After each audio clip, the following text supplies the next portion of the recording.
Hush Your Face is coming straight to your ears. A podcast network that's changing gears, bringing fresh funky pods with a fresh funky beat. A family of pods that are bringing the heat. There ain't no stopping us. Keep coming back to us, sick ass pods that'll make you hush. www Hush Your Face. www Hush Your Face. www.hushyourface.com. The Horrible Gamers podcast may contain content not suitable for all ages. Listener discretion is advised.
Podcast, show number 159, being recorded on July 8th, 2017. I'm one of your hosts, Jesus Gonzalez, also known as Jesus Walks a Lot. Today, people, I am back, and I'm joined by my favorite people in the whole wide world, minus one. Today, I'm joined by my favorite West Coaster, Gunny Chief. He's pointing at me right now. Hi, Gunny. Hi, how are you? Welcome back. Welcome back, Gunny. Hi. And also, from 8 Mile, the epic Eric Smith. Welcome back, Eric. What up, homie? What up, Eric? Also, today we got two special guests, guys. One of them, hailing from Chicago, the great city of Chicago, the Windy City, Clint Theo, Vengeful Jedi. Welcome back. Yo, what's up? Welcome, welcome, welcome. Thank you for joining us, Clint. Also, hey, thanks for having me. Guys. I was kind of the perfect replacement for Ryan. You are? But we couldn't replace Ryan with just one person. We had to bring in another one. An old school member of HGP, original founder here, and the great person himself, Brink of Eternity. Welcome back, Brink. Hey, Jesus, thank you for ripping me away from my beautiful, peaceful, antisocial bubble I was in. I had to. Having me come on here. I had to. It was actually my idea. This guy's on Xbox Live. Eric wanted you on the show, and I was like, yep, we're going to invite him. We're going to make him come on. So we invited you. You look different. You look different, Brink. I know. Let's not talk about that. The beard is gone. I don't know what to say. Stop looking at me. Not my Brink. Stop looking at me, Swan. Guys, if you want to follow us on Twitter, you can over at _horriblegamers. Also, we do have a voicemail, and that number is 971-319-1421. And please leave us a review on iTunes, subscribe. Also on Podbean. On any podcast listening device that you use, leave us a review. And remember to listen to our network, Hush Your Face. And it was just our network. They have other shows on there, like our brother show, the Nerd of Wells podcast, and our other brother show, the Horribly Awkward podcast. Guys, that's it. Sweet. I don't know what to say. Thanks for having me. I'm lost. I want to say welcome to the new members to the community as well. We have new members, guys, like 14 new people that joined. I don't know all their names, but welcome, guys. We appreciate you joining. I know a lot of you people have actually reached out to me, messaged me, told me that you like the show. I appreciate the comments. I appreciate you reaching out to me. Know that all your feedback is appreciated, and we do listen to it, and I do share it with all the co-hosts. And if you want to join that group, that is our community over on Facebook, Horrible Gamers Podcast Community. It is linked to our page, so if you just find our page, Horrible Gamers Podcast, you'll be able to go to the group, join it. It's a closed group. You post stuff on there that's It just doesn't show up on your feed like for your regular friends or whatever, or your parents or whoever the fuck. Basically, you just post it on there and only we could see it as members of the group. Guys, let's talk video games. But first off, I want to, real quick, before we continue here, wish our friend Ryan Gibson, the Canadian, a happy birthday, Ryan! Happy birthday! Happy birthday, Ryan! Feliz cumpleaños from Mexico. Yeah. Ryan. Happy birthday, man. You're a big old man now. I think he's like 60 years old today. Is he 60? 61? No. Huh? 59. 60? 40. I thought it was 60. Really? He's that young? Yep. Yeah, he is Wait, 40 years Really? old. I thought. Wait, how old is he? He's 40. He's actually 40. Yeah. He's old Yeah. man Ryan now. Yeah. He's I like thought he old man was, Gunny, like, except old man Older Ryan. than that. The funny thing about it is my birthday's in 3 days, and I'm gonna be 42. Whoa! Whoa. Birthday. Happy birthday, Clint. Pre-birthday. Yeah, this is the pre-birthday show and the birthday show. Guys, we're going to have fun tonight. Let's talk video games real quick, guys, since this is what the podcast is about. And we're going to talk video games today. I played video games, so I'm going to talk about them real quick. One video game that I tried out yesterday, because I did sign up for the Xbox Game Pass thing for the trial. So I was like, I want to play BioShock, kind of. I was like, I really want to play it, but I don't want to buy it for $8. So you have a trial. Why not? So I joined it. Guys, I fucking played Farm Simulator. Oh my god. You fucking loser. This is a new show for the show. Farm Simulator, guys. You're a farmer. You're a legit farmer. You go and you do everything farmers do. Hey, it's yo Farmer Jesus over here on his tractor.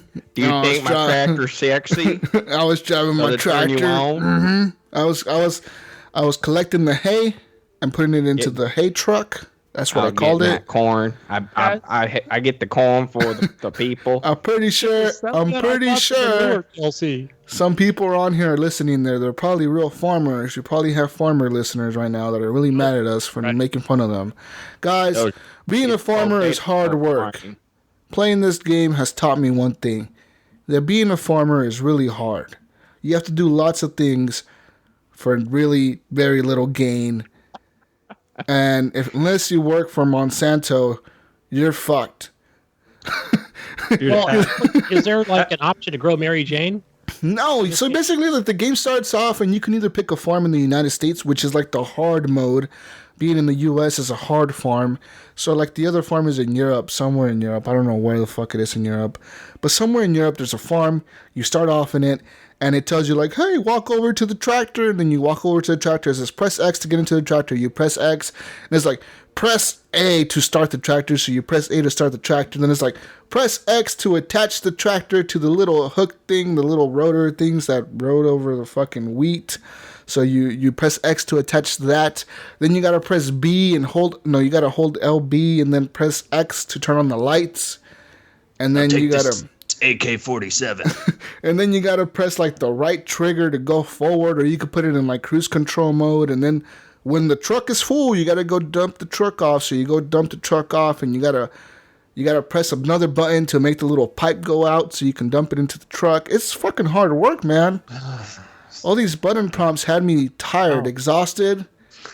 I was very exhausted from working as a farmer, I guys. was so exhausted while I was sitting on my couch and moving my thumbs to move the It tractor. was really hard. So Man, hard. just How sat on the dare you. porch and like smoked your corn pipe for like 4 hours. Then I went outside and I enjoyed looking at Betty. Good old Looking at cow. Betty, is that your tractor? That's my cow. My cow's name is Betty. Ooh, you got a cow fetish, Not do a you, cow. boy? Real nice. No, so I like so to then tip that cow over. no, okay, so I got this far, right? So I went, and then when you put the thing in the hay truck, it tells you jump out of your big truck and go into the little tractor truck. So you press X to get into a little tractor truck. You turn it on, and it tells you to press X to hook up the trailer. So you press X. Then it tells you drive this shit to the drop-off point where you put all the hay machines at. So you drive the truck. So I drove it through all my fields because I was like, fuck that, I ain't taking the road. I'm Jesus the farmer. I'm going to go through my field because I own it. America. So I drove through it, And then I get to the farmhouse where I'm supposed to put the hay in, and I don't know how to get into it. So I'm trying to crash the truck in through the fence. I'm trying to knock over the fence because I'm trying to crash the truck through it. And then I learned one thing last night, that you can't crash trucks through fences in Farm Simulator. That's no good. Like armored fences. Armored fences, totally. Reinforced fence. There's no frostbite destruction. No frostbite destruction. There was no Levolution in Farm Simulator. So Then where's the fun? this game literally is, you got to play as a farmer. That's the, like, if it's just you, like, this is like the most simulation of simulations you can possibly get in a game, guys. I'm not kidding. If you have Game Pass, just download it and try it for yourselves. It is fucking hardcore simulations. You got to press a button for every single thing that you do. Every single thing. Like to turn on the tractor. That's just like real life. To turn on the lights. To do this, to do that. It's like real life, man. It's tiring. It's exhausting. I was tired as a farmer. And then I turned it off. And I've seen various gameplay of it. didn't go back to it. Looks terrible. Yeah. Dude, why would you want to come home after working an entire day at your shitty job and then simulate playing an even shittier Maybe job? some people want to be farmers, Brink. I don't know, man. Like, if you ever really thought that you could be a good farmer in your life, you sit there and you work in your office job and you think to yourself every day, man, I could really grow some good crops. You know what? Only if I had my own farm. Well, now you could do that. You just play Farming Simulator. You'll have your own farm. Do you think farmers are playing like Office Simulator? Maybe. games? I'm thinking that's what it is. That's what's happening They right might. now. or they're just. I want to playing know what the Sims. office vibe is. You know, there's people, Brink, that grow up in cities like New York City, Chicago, Las Vegas, Los Angeles, Seattle, and they've never seen a farm. They've never ever seen a farm. All they know is the big city, man. And they want to know what a farm is like. You go and you play Farm Simulator, you know what it's like. You got your cows, you got your chickens, you got your goats, you got your tractors, your big yellow tractor, the big green tractor, and you drive those motherfuckers around, and you go and you drop off hay everywhere. That's what it's like. Actually, Jesus, I grew up in Chicago, and my first job was a farming job. Wait to ruin my logic. All I'm saying is, Farming Simulator, guys, go try it out. It's not for everybody, because it wasn't for me. But hey, I guess it could be for somebody. That's all I'm saying. You know what? That's all I'm saying. Another game that I played this week, guys, is Formula 1 or Formula 1 2015. Is that the game you played the other week, Gunny, when I was last on, like 2 weeks ago? Is that the one you said you played, F115? I think it was 14, but I saw 15 was on sale. It was pretty cheap. So I think I'm playing 14. 15, I also played it because it is on Game Pass as well. So Game Pass, man, 100 games. They have a bunch of games on there. So I was just like, I'm going to try all these games out. Why not? So I downloaded F115, and I couldn't even make the qualifying race. It's tough. It is tough. I couldn't even qualify. Did you go back to farming after that? I wanted to go back to. It made me want to go back to farming. I was like, look, man, I tried being a farmer. Look, I'm not a racer. I'm a farmer. I tried being a big league racer. I couldn't. I was like, you know what? This farm life isn't for me. Deep in my soul, I'm a farmer. I'm no Formula 1 race car driver. And I went to Formula 1 thinking I'd be in the big leagues like my granddaddy, and no, it didn't work. So We're going to Talladega. I actually got disqualified from the qualifying. This ain't no John Deere, buddy. Get out of here. Because I was like driving, and I was like, you know what? Fuck this. So what do you do in games like NASCAR games and Formula 1 games when you're doing bad? You go the wrong way on the track and you crash into somebody. That's what I do. I did it all the time in NASCAR I turned my car around, and I was like, I'm going to crash into the next motherfucker that comes at me. So I was hauling ass, and boom, I crashed into a car, and I was like, you've been disqualified for going the wrong way and causing a wreck. I was like, oh, fuck. You got to go around that track at least 100 times to I can't even start my career. Maybe come in 3 seconds over on your qualifying. No, and it's really hard because I was playing this on beginner mode.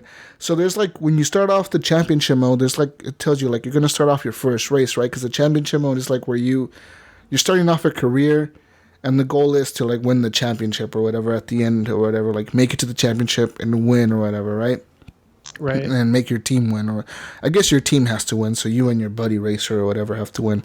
Anyways, It's really crazy because in the first race or whatever, it tells you in the beginning of the race, like before it starts, it tells you pick which mode you want to play.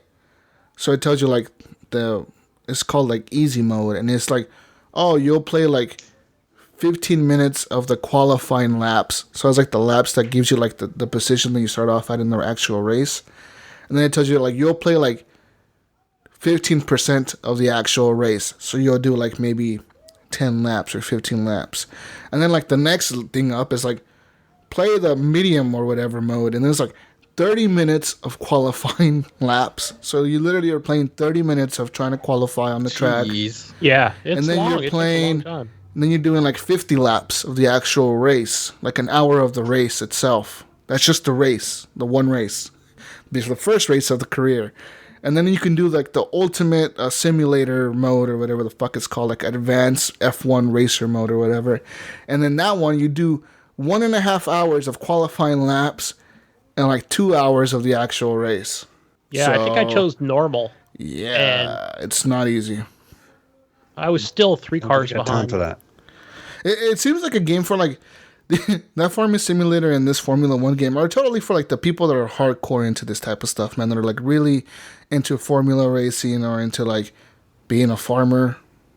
I guess I don't know. I mean, that's what it seems like to me, right? So like, if people really want to simulate, like they're really in a fucking Formula One car, I guess this is for you. It's like it's totally 'Cause simulation though, you man. could tweak the tires and Yeah. decide what kind of tires you want. Yeah, so like as I was racing, I was wearing my headset, and like it's pretty cool because the sound is really good in the game. Like you can hear the cars and shit coming around you, and you hear the guy on the headset like talking to you. He'd be like, "All right, man, you took that turn way too fast. Like you need to slow down before you come up on the turns because you're putting too much heat on the brakes, and you're gonna wear out your pads faster. So slow the fuck down before you get to a corner." So then it tells you to slow down. Or like if you're cutting too close to a car, he'll tell you like, "Hey, back off of that car. You're getting too close to him. You're gonna crash into him." Actually, what it does at the beginning of the race, well, when you're kind of first starting out, I think it does it throughout the whole race where it'll tell you to lay on the brakes because you need to heat them up so they'll stick better. Yeah, and Well, I then think they'll that's tell you during that, the right? race. Like, yeah, that like they were telling me that too. Like, yeah, you need to put some heat on those brakes or whatever. Like, make sure you fucking hit them hard. I'm like, what the fuck? You just told me to lay off of them, asshole. And you'll tell too because if you're not really holding the brake down, you're not going to slow down enough for a turn. So, Yeah. but then I was like, I mean, of course, the racer in me is going, why do I want to use the brakes? That's the last thing I want to do. Exactly. You're supposed to go Use the fast, gas, right? accelerator. Go fast and turn left. Yeah. Oh man. Anyways, sorry guys, that was my NASCAR fan in me. Next game that I played, of course, was the amazing and wonderful game called City Skylines, which Jesusopolis is thriving, growing. I'm making tourism happen in my city now. I'm actually repurposing districts that I have in the city to be tourism districts and leisure districts to like add like nightclubs and add like hotels and stuff for the city or whatever, for people to come visit the city, I guess. I don't know why I'm doing it, because I want to unlock these special buildings, and they all have requirements, and some of the requirements are like have 5,000 tiles of leisure buildings built. So you gotta like make a whole district and a bunch of roads, right? To like that district is gonna be like leisure only.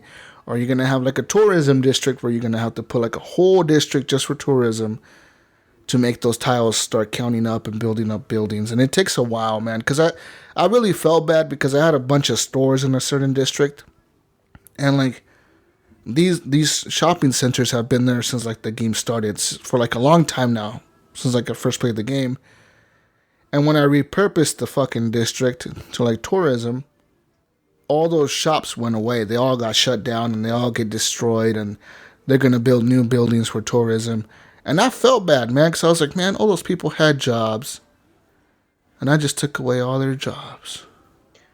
Took our jobs. I thought where you're doing the district, I thought that was kind of automatic. But I guess you're up into the challenge I'm section doing now. like all kinds. I have like fucking 9 districts or 8 districts in my city, like actual painted districts. So I have like the industrial area where like that's just industry fucking district. I have one that's like a forest industry district where like all they do is cutting down trees and shit. And I have like the general industry district. They're making like shit for my stores. And then I have the leisure district now where like they have like nightclubs and gyms and restaurants and shit for people to go do. And now I have the tourism one that I just added recently today, which is adding like hotels and tourism shit to do. The game is really deep, dude. It is. Once you start getting into it, it's a big learning curve because I didn't know a lot about this stuff until I started getting into it more. And now I'm really into the game. I have like 106,000 citizens in my city now, which is it's a fucking big city, dude. Like I have a bunch of biggest town I live in. I have a bunch of fucking houses everywhere. Like I have a whole area planned out where it's gonna be just houses. Like I've already made that area of the map. I put down all the roads, and I'm like, boom, this is just gonna be houses. I'm not even gonna put stores there or anything there that's gonna distract people from living there. It's gonna be a housing area only, no pollution, just housings. And I put parks down. Like before I put the houses in, I put the parks down. So they have like parks to go to and shit. Like this is deep game, dude. It gets really hardcore. Man, you've just been going hard on the sim games lately, huh? Yeah, that's the thing about me. Those sim games, man. I don't know. They really. So like City Skylines, I really enjoy, but Farming Simulator I didn't enjoy, and like Formula One I didn't enjoy. So like, I think like more of the strategy type games that I'm enjoying. I feel like that's the type of simulation that I like, where like it's more like you're thinking and you're kind of just planning ahead, right? But yeah, I played that this week, guys. I thought I seen you playing something like another kind of sim today or yesterday, and I was like, why the fuck are you playing that? Really? Well, I don't know. What the fuck was it? What were you playing? What were you playing last night? Oh, I was playing Farm Simulator. All right, that must have been it. That must have been it. Yeah. You're probably thinking, why the fuck is he playing Farm Simulator? Yeah, it's like the most random game to see you playing. Like, what is he doing? Did Jesus get kidnapped or something? A couple days ago, you're playing Skyrim and then Farm Simulator. Farm Simulator. Yeah. Yeah. And of course, guys, I played a few other games. Battlefield 1 is always the one on the list. Today I bought Deus Ex. What's that? Mankind Divided. I bought that because it was like $15 on the Xbox. Did you play it? So I haven't played it at all. I just downloaded it today, literally like 2 hours ago. I didn't like the first one. I kind of looked into this one. I read reviews and it scored really high. It has like 9 out of 10s and shit, dude. So like on the newer one? Yeah, on the newer one. It's $15 on Xbox It looks Live. cool. I thought it was poorly rated and nobody liked it. Since nobody liked it, I didn't buy it. I think it has poor like user reviews and it has good critic reviews. Well, because it's like an open world Deus Ex, right? And that's the first time they've done that. So like the critics really liked it, but I think the users didn't like it. So I don't know. I might enjoy it. I might not. One of the reviewers called it like, what do you say? Like GTA open world style with like fucking stealth and action, like Splinter Cell. And like, what else did he compare it to? Something else. I forget. Like another game that I really like. Oh, he said dialogue options like BioWare games like Mass Effect. So I was like, fuck, that sounds amazing, dude. Like, I want to play this, so I bought it. I mean, it's $15, dude, and I had like $4. Did you say $15? Yeah, on the game sale, Ultimate Game Sale. Yeah, and like the Ultimate Edition or whatever, like the Season Pass one is $22. But I went into the Season Pass to see what it adds in content, and it's nothing game related. Like it's not like any story or anything like that. It's just like 2 weapon packs and like a skin. And like some kind of credit or something. And I was like, I don't want this bullshit for $5-7 more. So I just went with the regular edition. Nice. But I'm gonna play that this week. Hopefully, get into it. But guys, another game that I've been getting into, like Brink said earlier this week, was good old Skyrim. And man, I don't know, Brink. I think we're gonna have to talk about this real quick. So I launched the game this week, guys, and I went and I saw the good old mod screen there, and I went into the mod screen and I started fucking around with mods. So you PC gamers, Gunny and Clint, you probably know all about these fucking mods. Yes, yes we do. Actually, a friend of mine created one of them. Yeah, so I started adding a lot of mods to my Skyrim game. A lot of mods. And this time I actually went through and I researched them, and I kind of did a load order for them, and I kind of figured out the way I wanted them. So I added a bunch of mods to make the game look prettier, to make the bridges look better, more dynamic bridges, immersive citizens, more plants and shit around the fucking map, more plants inside the city. So like if you're walking through the city, you'll see like weeds and shit coming out of the fucking concrete. You'll see like plants next to the houses, inside the houses. You'll see like people having decorated fucking plants, better rugs on the ground. Yeah, better fire, better trees. Rugs are awesome. Better rocks. Yeah, 4K. Oh man, rock. better skies, better. Did you fucking get the weather. Dynamic Dragons one? I haven't got that sweet, one. Man. And I saw your mod list this today actually on the post, Brink, and I'm gonna copy that mod and start a new game with those mods. It's a good load order. It's Oh working well. man, Dude, it it's makes crazy. such a difference. It is doesn't crazy how much of a because I did play vanilla Skyrim Special Edition, Brink. I did play it like when the game first came out, like last September or whenever the fuck it came out, November. I bought it day one, and I played it a little bit, and I was just kept thinking to myself like, man, this is okay, but like it's not. It like looked better. It did, like quite a bit better, but it still looked like a dated game. Yeah, it very definitely. But dude, adding mods, it fucking makes the game look amazing. I'm just like, I literally when I added all the mods like the second time around, and I went through, started a new game, and I got out of that first cave where you escaped the dragon or whatever. I was like, wow. Like literally, I was like walking through that hill, going down the hill, like with my mouth open. I was just like, holy shit, what the fuck is all these plants and shit? Looking around, I was looking at the people, I was looking at my guy.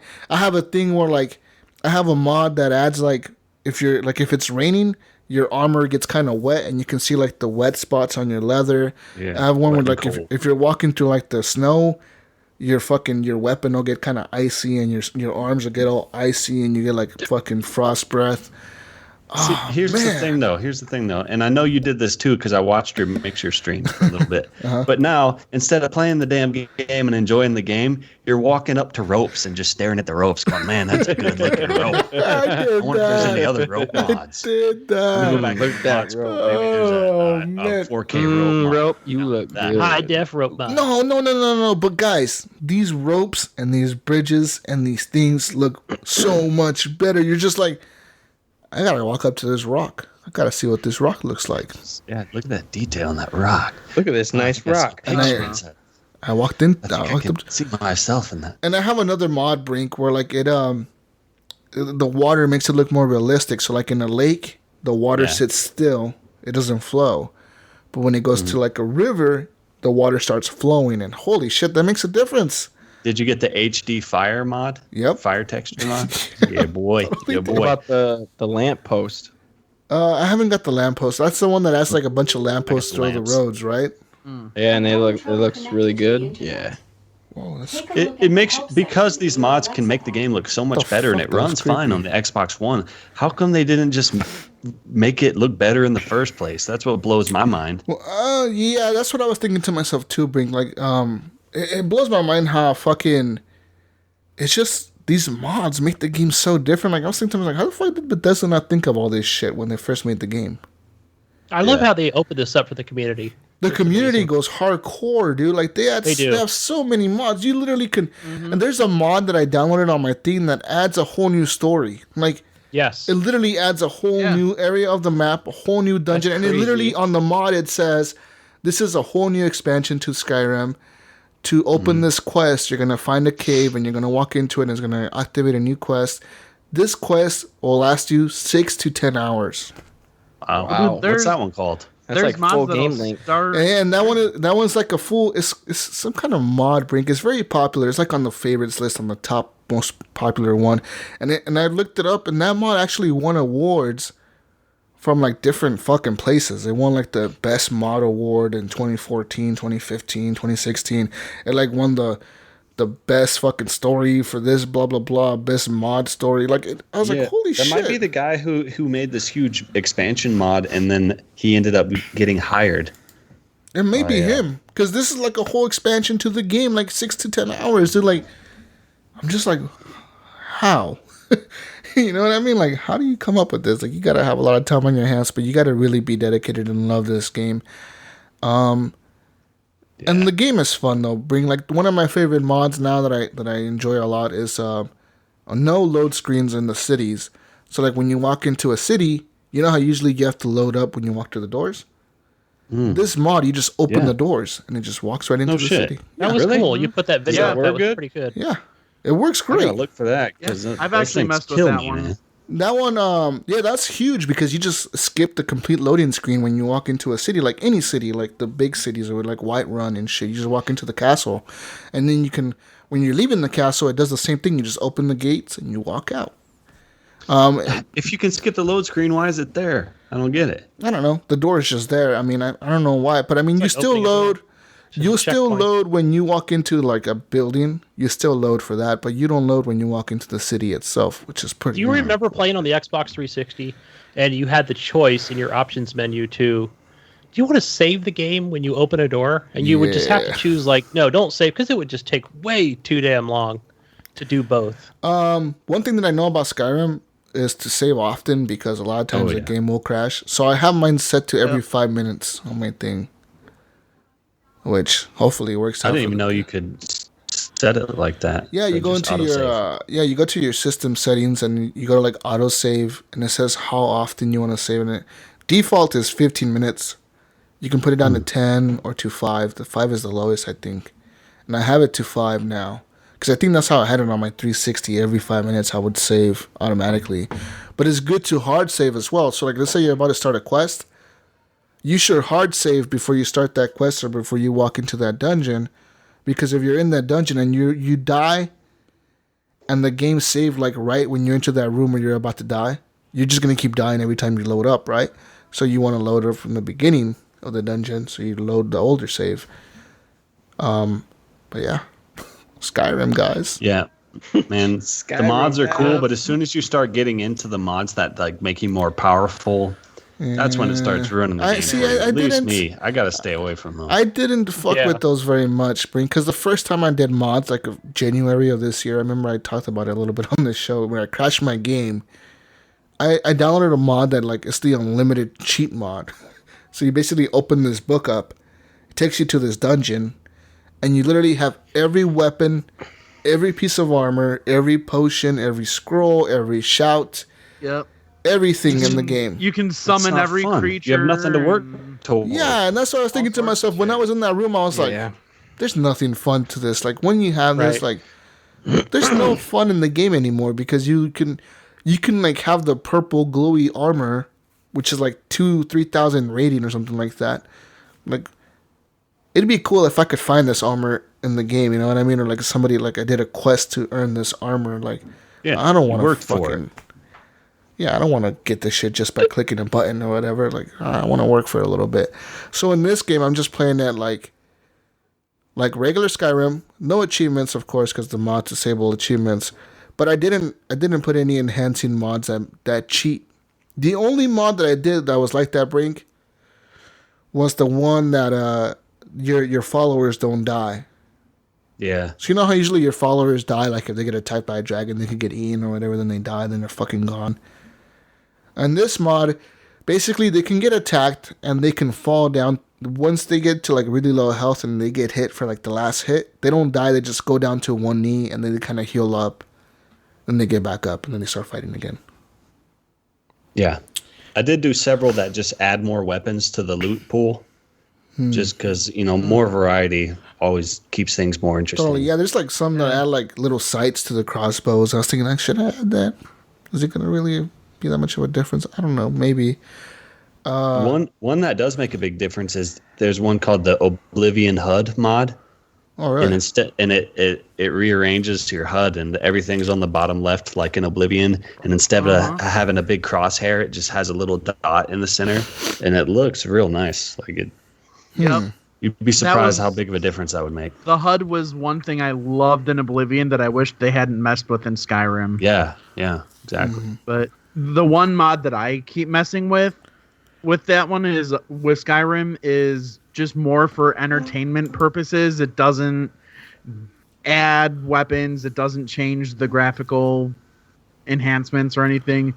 It's called the Kenny Loggins mod. Kenny Loggins mod. I And think what you it talked does- about this before. Yeah. Oh, it boy. replaces the dragons with fighter jets from Top Gun, and it plays Danger Zone when they show Okay, up. that's awesome. Does it play the music too? Yes. Yeah, it has the music. That's so awesome. That's And pretty then cool. when you kill the dragon, you hear like playing another song. And it's like, I'm all right. Don't nobody worry about me.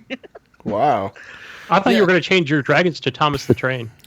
There's a bunch of mods for all kinds I of heard shit. that. There's another one where you can turn them into like Macho Man Randy Savage. I've seen that one, yeah. Yeah, I've seen that one before. Dude, that Thomas the Train one is terrifying. It is. Fuck Thomas the Train. That train is scary I as won't shit. do it. That thing will give me nightmares. Exactly, yeah. But yeah, if I totally recommend Skyrim with mods. If you're gonna play this game, just do it with mods, dude. Make the game look as pretty as you possibly can on the display that you have. You know, why rob yourself from that experience for achievements? Personally, I don't give a fuck about achievements, so I was like, I don't care. I'm just gonna play. I don't give a fuck. I don't give a fuck. Yeah, and if you're playing it on PC, there's even more mods than there are on the console. Dude, I went to Reddit. Okay, so Wow. good old Reddit. I went to Reddit and then I looked up Skyrim, the Skyrim subreddits. And there was one called Skyrim porn. There's some crazy Skyrim screenshots in that one, dude. Oh, yeah. Like I saw one where like this person was running it like ultra settings, 4K texture packs, like all this 4K shit, HDR. Like he took a screenshot of that shit. I was just like, it doesn't even look like Skyrim. It looks like a fucking, like you're looking at a forest. Yeah, it looks photorealistic. Like you're really like in a forest. Like he took a picture of a forest and put it in the thing. I was like, wow. There's a application I have here on the PC called the Nexus Mod Manager. And so you can get a lot more of that stuff like Clint was saying for the PC. Yeah. That's just amazing. So if you don't want to use the official Bethesda mods, you can go that route. Yeah, one of my coworkers actually has a mod on there, and I forget what he named it, but in this mod you actually have to eat and sleep and drink and bathe and stuff like that. Yep. I forgot the name of the. It's like I need food or something. It's something. I've seen that It one. adds an extra bar. I've seen that one on there. Health and And if you get too cold, you have to build a campfire. All that crap. Yeah, because he's like, you can sit here and run through days and it doesn't mess with your stamina or anything. And he's like, you can go through the whole game and never sleep once. Yeah, but that's like, too. or That's too. eat or anything. I think it's called survival simulation for mode. me. There's a few of them. I mean, there's probably 100 of them out there. Some people want to really be like live in that world, and And I they're much totally, for that. I totally agree with you, Brink, and I totally, no fault to those people because Skyrim is an amazing game. Oasis, It's dude. not for me, dude. But yeah, it's totally Oasis. Like, there's a mod that I saw on the list that was like work in Skyrim, and I was like, what? So like, I looked at it, and it said like, yeah, this mod right here, it adds 100 jobs to Skyrim. You can work as a merchant, as a bounty hunter, as a soldier, as a fucking guard, as a fucking messenger, as a courier, as a fucking bard. You can do whatever basically any job you could think of that's in Skyrim, you can do in this game, like with this Be a mod. farmer, Jesus. Yeah, you In could be a Skyrim. fucking farmer. You can be a farmer. Like it tells you, like you can be anything you want, and you gonna brew basically meat. instead of playing the game like you usually would, you just work for money and you just survive. Like you just work for gold. But Just the grind, man. The grind. but can you run and manage a brothel? I don't know. You maybe can. I don't know, man. There's mods for there- everything, dude. Yeah, there's pretty much basically Brothel half the mods simulator. in there are just screenshots of half naked Women, yeah. computer simulated winches. Yep. Heyo. Yep. It's like, should I click on that?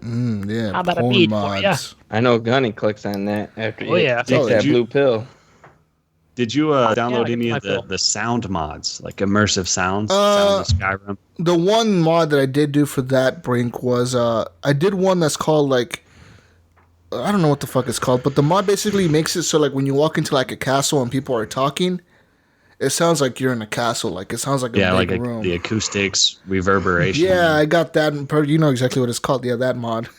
And then the other mod that I downloaded was the storms and the weather sounds realistic. So like when there's like a thunderstorm, it doesn't sound like the same thunder and like all the time, like the same thunderclap. It's just like it sounds different and it sounds fucking loud, like it's shit, like it's super loud. Sometimes it's really low because the lightning's going off far away or whatever.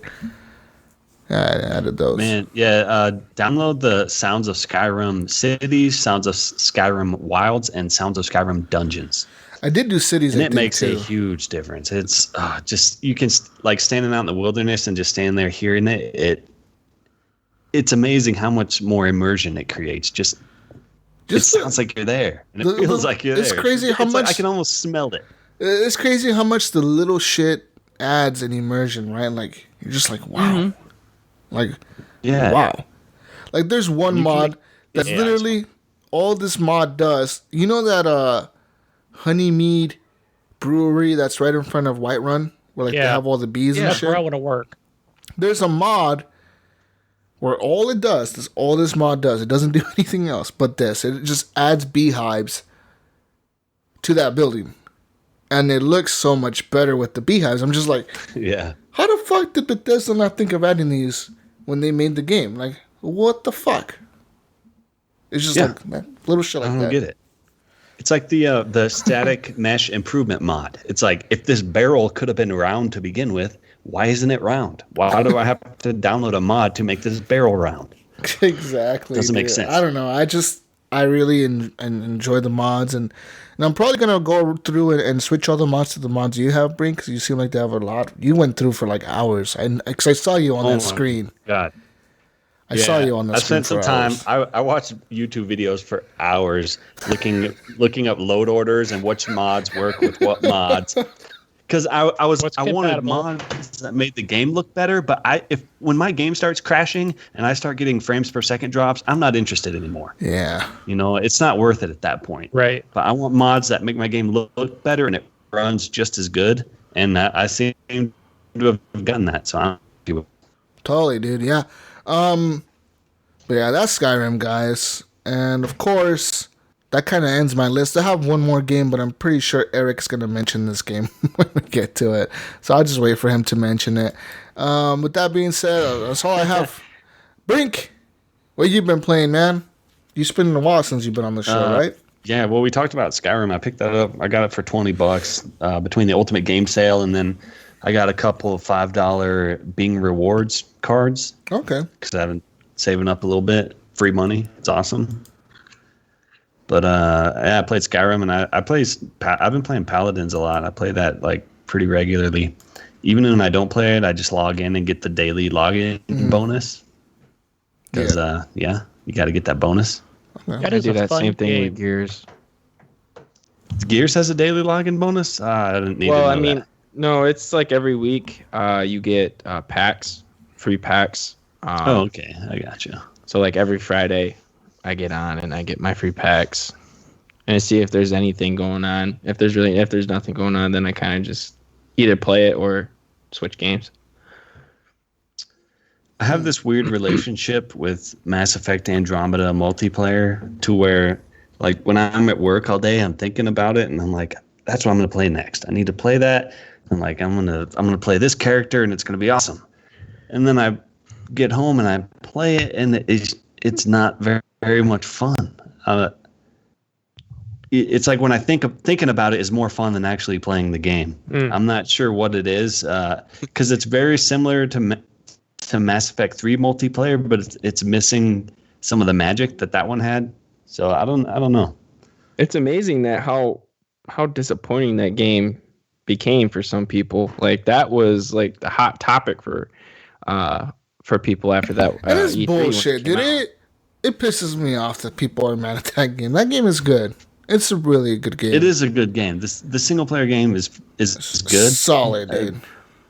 But you can't deny that there are at least 50% of the people who play it hate it. Yeah, so it's just not fun for them. I don't know what they hate about it. Like, I loved all the other Mass Effects. Like, loved them, dude. Like, that's like My favorite trilogy, like, ever. Why? Oh yeah. Why, like, is the hate so hard for this game? Is it the story? Is it character development? Is it weapons? Is it combat? I don't. It seems it's a But solid game. it's all awesome. It really is. Yeah. I don't. Multiplayer?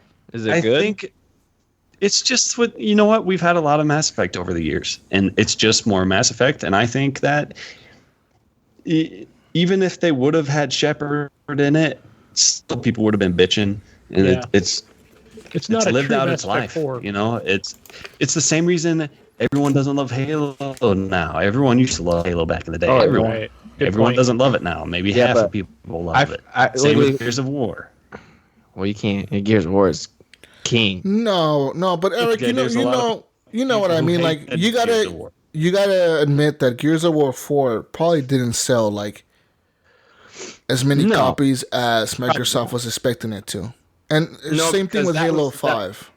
The reason it want new probably shit. didn't sell was because of Gears of War Judgment. People were scared of the changes that could happen. Like, you know, when Judgment got announced, everyone was stoked. They're like, yeah, this is Epic's last hurrah before you know the series is gone. And then it was just total crap. I don't know about love that. Judgment. I'm gonna agree with. That game I is think, awesome. Judgment was Judgment. okay. I loved it. Man. I think I'm gonna go with what Brink is saying. I think it's just people are getting tired of the same thing over and over. Like It was like Call of Halo Duty. 5 did not do as well as anybody thought it was going to do. It's just same I shit. still stand by my opinion. I think 343 is ruining Halo. I listened to the Game Informer's latest podcast this week, and they had one of the, I think it was the social media manager on for the new Assassin's Creed Origins game. I recommend going to listen to that because he's talking about how this game has just been really has Don't been listen to developing over the that. last 4 years. How dare you plug? They somebody started else. it after Black Flag. Well, yeah, this game obviously has been in development for a very long time. I mean, it has to have been. It's a big fucking game. They don't just take a year off of fucking game and like, oh, let's make a game in a year, guys. Like, fucking games take a long time to make, dude. I think they took the break because they needed to. Everyone was sick of an Assassin's Creed. And every that's year. good. That's good. They don't want to kill That, Yeah, I but agree. the Unity series. had so many problems when it came out. It was obvious they needed to spend more time Could you- actually working on and developing their title. Yeah, I just Yeah, and they did a great job with the next one, whatever that was after Unity. Ubisoft just done the same thing. They killed Splinter Cell. Everybody was complaining that Splinter Cell was not shown at E3 this year, and Ubisoft is like, well, because you guys stopped buying them. The fuck you want us to do? You know, like And now everyone wants it. you guys stopped buying them, so we stopped making them. Like, what the fuck? Now you guys want them? Okay, yeah, we're working on something. Like, is it gonna be done next year? No. The year after that, probably not. It's probably gonna take 3 years to make a new Splinter Cell game, but. They basically said, like, look, you guys stop buying these fucking games. We're going to stop making them. I was still buying them. I love Splinter Cell. Yeah, but it kind of get, like, you know what I mean? It gets stale after so many games come out back to back. The only company that does this till the game basically dies is Activision. And they've done it with Guitar Hero, with Tony Hawk. Yeah. They fucking kill series, dude. Like, Call Oh, of dude, they Duty. It's totally just a killed shame Tony it- Hawk. yeah. It's a shame that we live in this current world of all these people focusing their efforts on rehashing old things instead of focusing their efforts on creating new things. How cool would it be to bring a renaissance of video gaming to where everyone's coming up with new shit and new IPs and it's just bam, bam, bam. That's why people are so hyped about Anthem, because Anthem is brand new. I mean, they showed like a 30-second clip of that game and everyone shit themselves just because it's new. We want something new. It was like 8 minutes actually. It looks okay. Well, I'm talking about the teaser trailer they released before that. I'm talking about the EA conference. Oh, okay. Already, the entire internet was blowing up from that game. I went on Reddit and it's like, did you see that Anthem teaser? Did you see that Anthem teaser? You know, that was and- amazing. Did you see it? You know, and just like you see Cuphead, that? it's an indie game, but it's different. You know, it's new, it's unique, it's creative. Yeah, I mean, can we really not think of anything new anymore? Have we already done everything? Remember when after the or during the E3 conference they said they'll be announcing games for enhancements for the Xbox One X. Mm-hmm. and there was this. I think it was Xbox Addict. Me and Gunny follow him on Twitter. I don't know if you guys do, but he said he wanted Sunset Overdrive to be enhanced. I'm like, let's stop with the enhancements or remasters. Just give me a Sunset Overdrive 2. Yeah, Totally. Yeah. Give me a new game. Don't give me a remaster. I'm tired of remastered. Is that who that is? Oh man, we're gonna get a whole nother list of remastered when the One X comes out. I'm tired of it. I'm the remastered.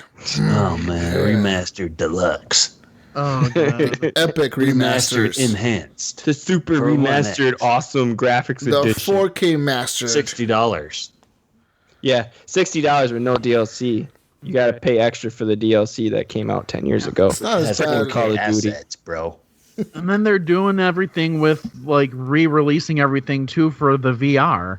You know, with like Yes. Skyrim and Fallout. Oh, dude, they're all that. It's like trying real hard. If there's a company that you guys should like, be how many mad times at are you gonna re-release Skyrim? for Jesus re-releasing Christ. games, is fucking Make Bethesda. something new They've with VR. released Skyrim In our minds. like 10 times since they first released Skyrim. It's like give us Elder Scrolls 6 already. They don't care about you. Exactly. VR Where the first. hell? Where the hell is Elder Scrolls 6? You will keep buying Skyrim if they keep re-releasing it. That's all. I'm Oh saying. yeah. Nope, because they're gonna do it on VR and I'm not getting it on there. Well, you Yeah, just Switch. You will if I'm you not have getting VR. VR. I'm like Ryan, I am not getting VR. If you get VR, just you will brace get Skyrim. yourselves. I mean, Call of Duty's gonna give you a bunch of remasters.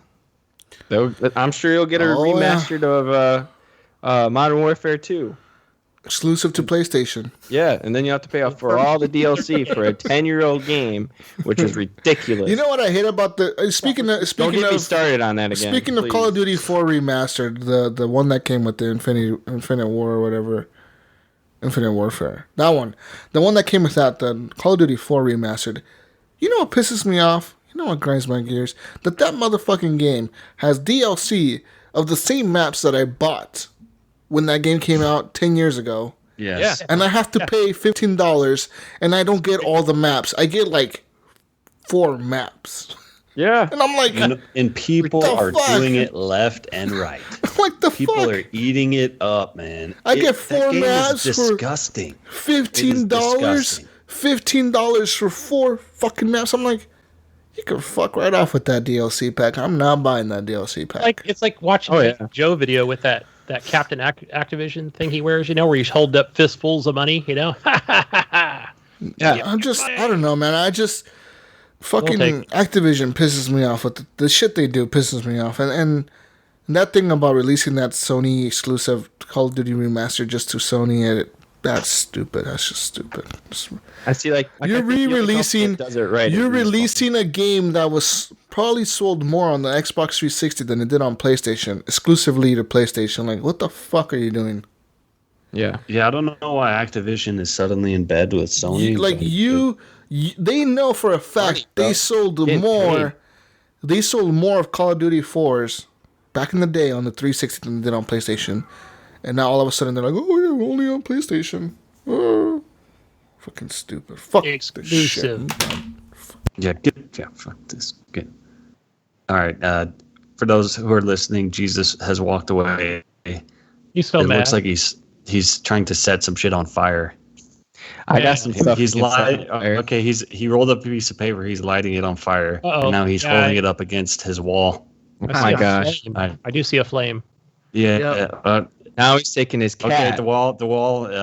Looks like there's flame coming off the wall. And There's a little bit of smoke. he looks like he's about to throw his cat in the fire. Dude, That's how mad he's getting. Oh my God. I can't watch this. Okay, good. He changed his mind. Whew, that was a close Good. one. Well, now he's going to Wait. throw his brother in there. Oh my gosh. No, Sacrifice his brother. dude, what's happening to his eyes? That's not the Jesus I know.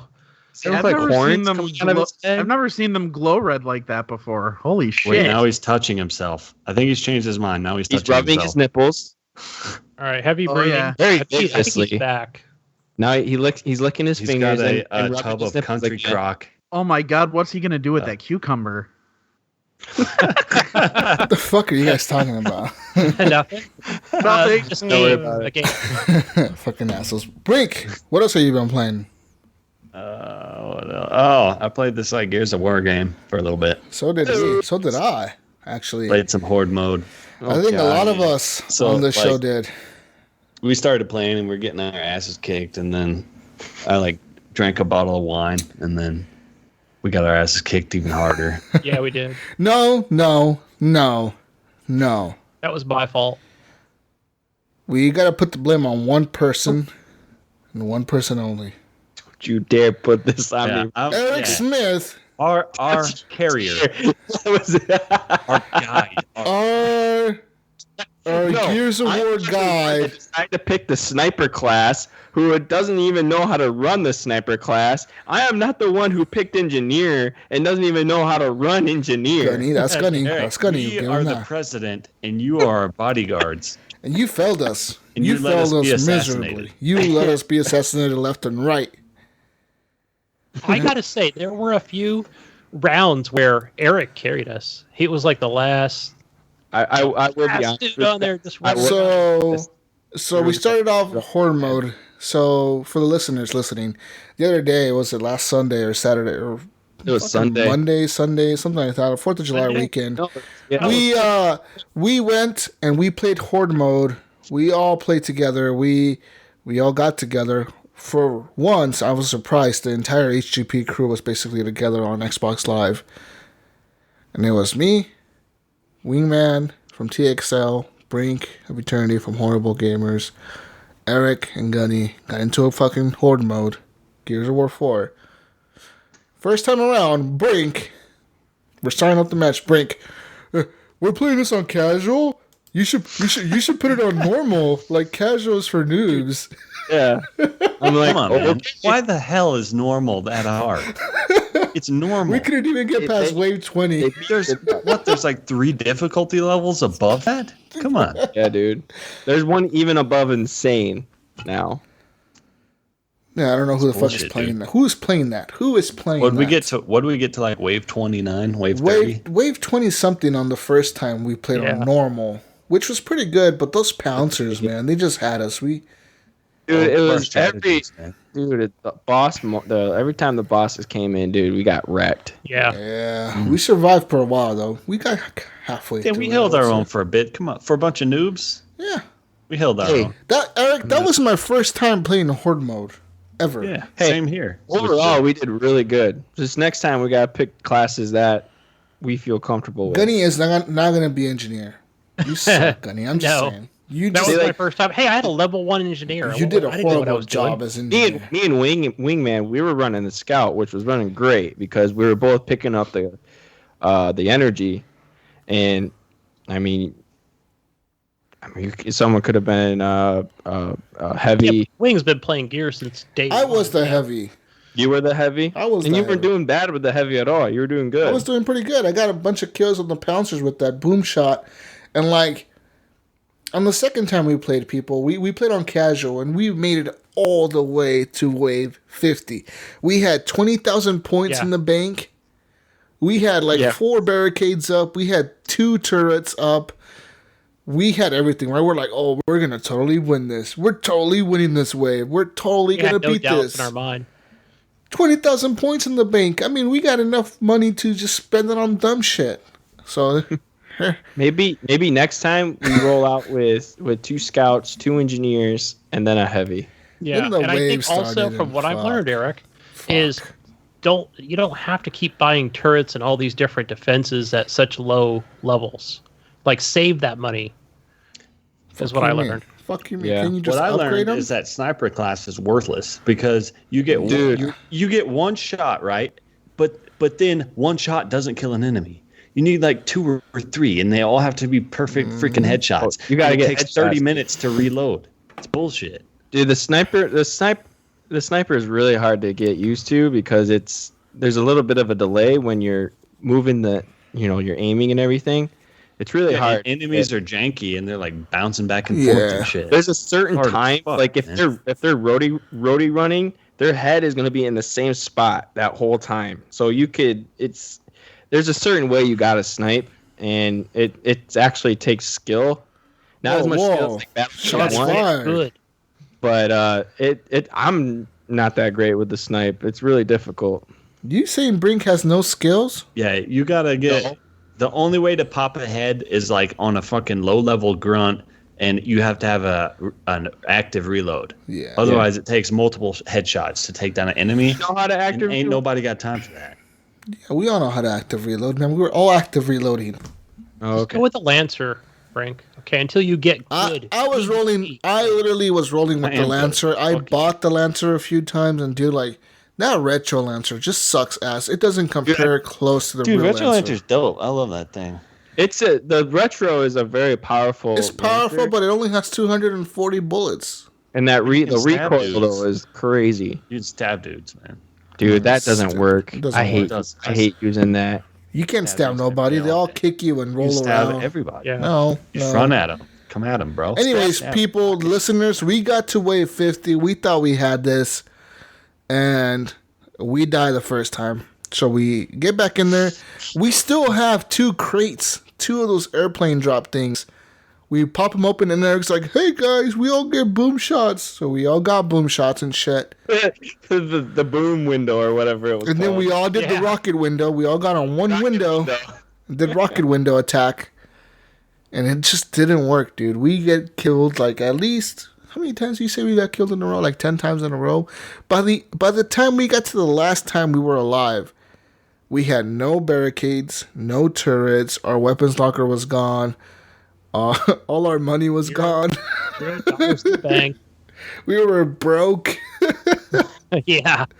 Oh, it was sad. I think even though Eric won't play with us because he's an elitist. and Whatever. refuses to Shut play up. with us, I think we should play some PvP. I think it'd be fun. Oh gosh. I'll Eric play. will You be like, guys. I don't play with you guys. I'm ranked too high. Whoa. Dude, I'll play. it's PvP. frustrating, but all right. Here's the thing about the PvP. We get a team. Get a group. Get a group of people. Yeah. 5-on-5. The reason why it's frustrating is because you get killed a lot by people taking advantage of the third person. Oh, camera they're, like, view, watching around They're corners? hiding behind walls and like Yeah. kind of they will sit there and wait Oh yeah. as long as it takes. They'll wait yeah. there for 5 whole minutes. They don't give a I do shit. it. And as soon as you coming up, boom, shotgun. Bam. Okay? Yeah, man. But here's the thing: when you do finally get a kill, it feels so good. Oh, dude, it feels Their glorious. kills are so rewarding in that game. The PvP is fun, man. If I get 1 kill, I'm happy. I don't give a shit. If I die 30 times, if I kill you 1 time, mean, I'm happy. The Okay? thing is, with Gears multiplayer, you have to just grind. You have to keep playing. You can't just, play for a little bit here and then a month later play again because you're just gonna get rocked. Oh yeah, no. The Every match you're gonna get rocked. skill ceiling is very high in that Yeah. game. But man, the PvP in that game runs so good. It looks so good. Holy Isn't shit! that 60 frames a second? That's 60 frames per second, dude. It does too. In It's that hard. HDR, it looks so good. Yeah, that game is pretty No, dude, as fuck. let's get a group of 10 people and let's do a PvP. Let's do a Gears night. We've done it Yeah, before. that'd be It's always fun. Yeah, It's that'd be great. hella Yeah. fun. Let's do that. I gotta say that getting to wave 50 was awesome. It was. That whole experience was really cool, man. But just getting our asses kicked, I could tell, like, when was it? Like, by wave 25, I could tell that all you guys had checked out. Yeah, people weren't into it. You guys were checked the fuck. I Eric think was like we- across the map getting all the Dude, I kills. was into it. I was freaking had my Eric, bolt lock, Eric bro. was just like shut. He just shut up and he was across the map. And then Not me. Gunny was like, "Hey guys, what do I do?" And then Wait for you. Wingman, You couldn't shut me get up. on the I was tour. right. Wingman was on the right, just sniping Frickin- people. And I mean, No, I he was just like, he was on the turret. I was like, who do I help? What do I do? I So ain't I was just gonna like, lie, I'm just man. gonna hang out No, with I was Brink in the running back and middle. forth. I was repairing the turret. I was super hyped. I ain't gonna lie, man. By wave 50, I was shit-faced drunk. Okay. Brink was And like I was not even sniper talking. class, man. I was missing every single shot, man. There was nothing I could do. Brink We is need like, to- Ran over my Brink is body like, three I'm times, helping, Frank. I'm like, guys. I'm over here, behind you. I'm helping, guys. I'm helping, guys. That's Brink Yeah. right there. I think Let's- if we we need- if we were all in the zone, we could have done it. We really could have. I know Yeah. we could have. Let's try it again. Come on. I mean, I really don't care if I get to wave 50. I just want to try to get the bounties. I want to beat Oh. wave 50. You know, it's like it's a milestone. We were there. And then we just Yeah, walked I away. saw my achievement list after after that whole debacle crap, and fucking that one achievement to beat Wait, Wave why'd you look at 50. your achievement list, you bitch?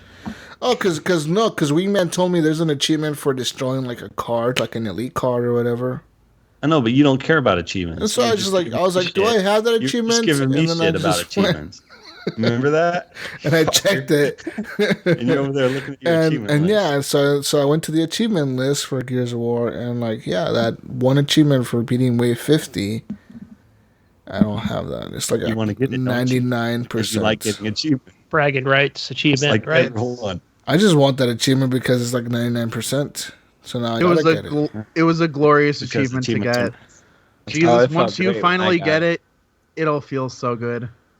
You know what? I just don't want Eric on my team anymore. He just What the frick? I think next time if we just do it with us, but I think we'll do not it.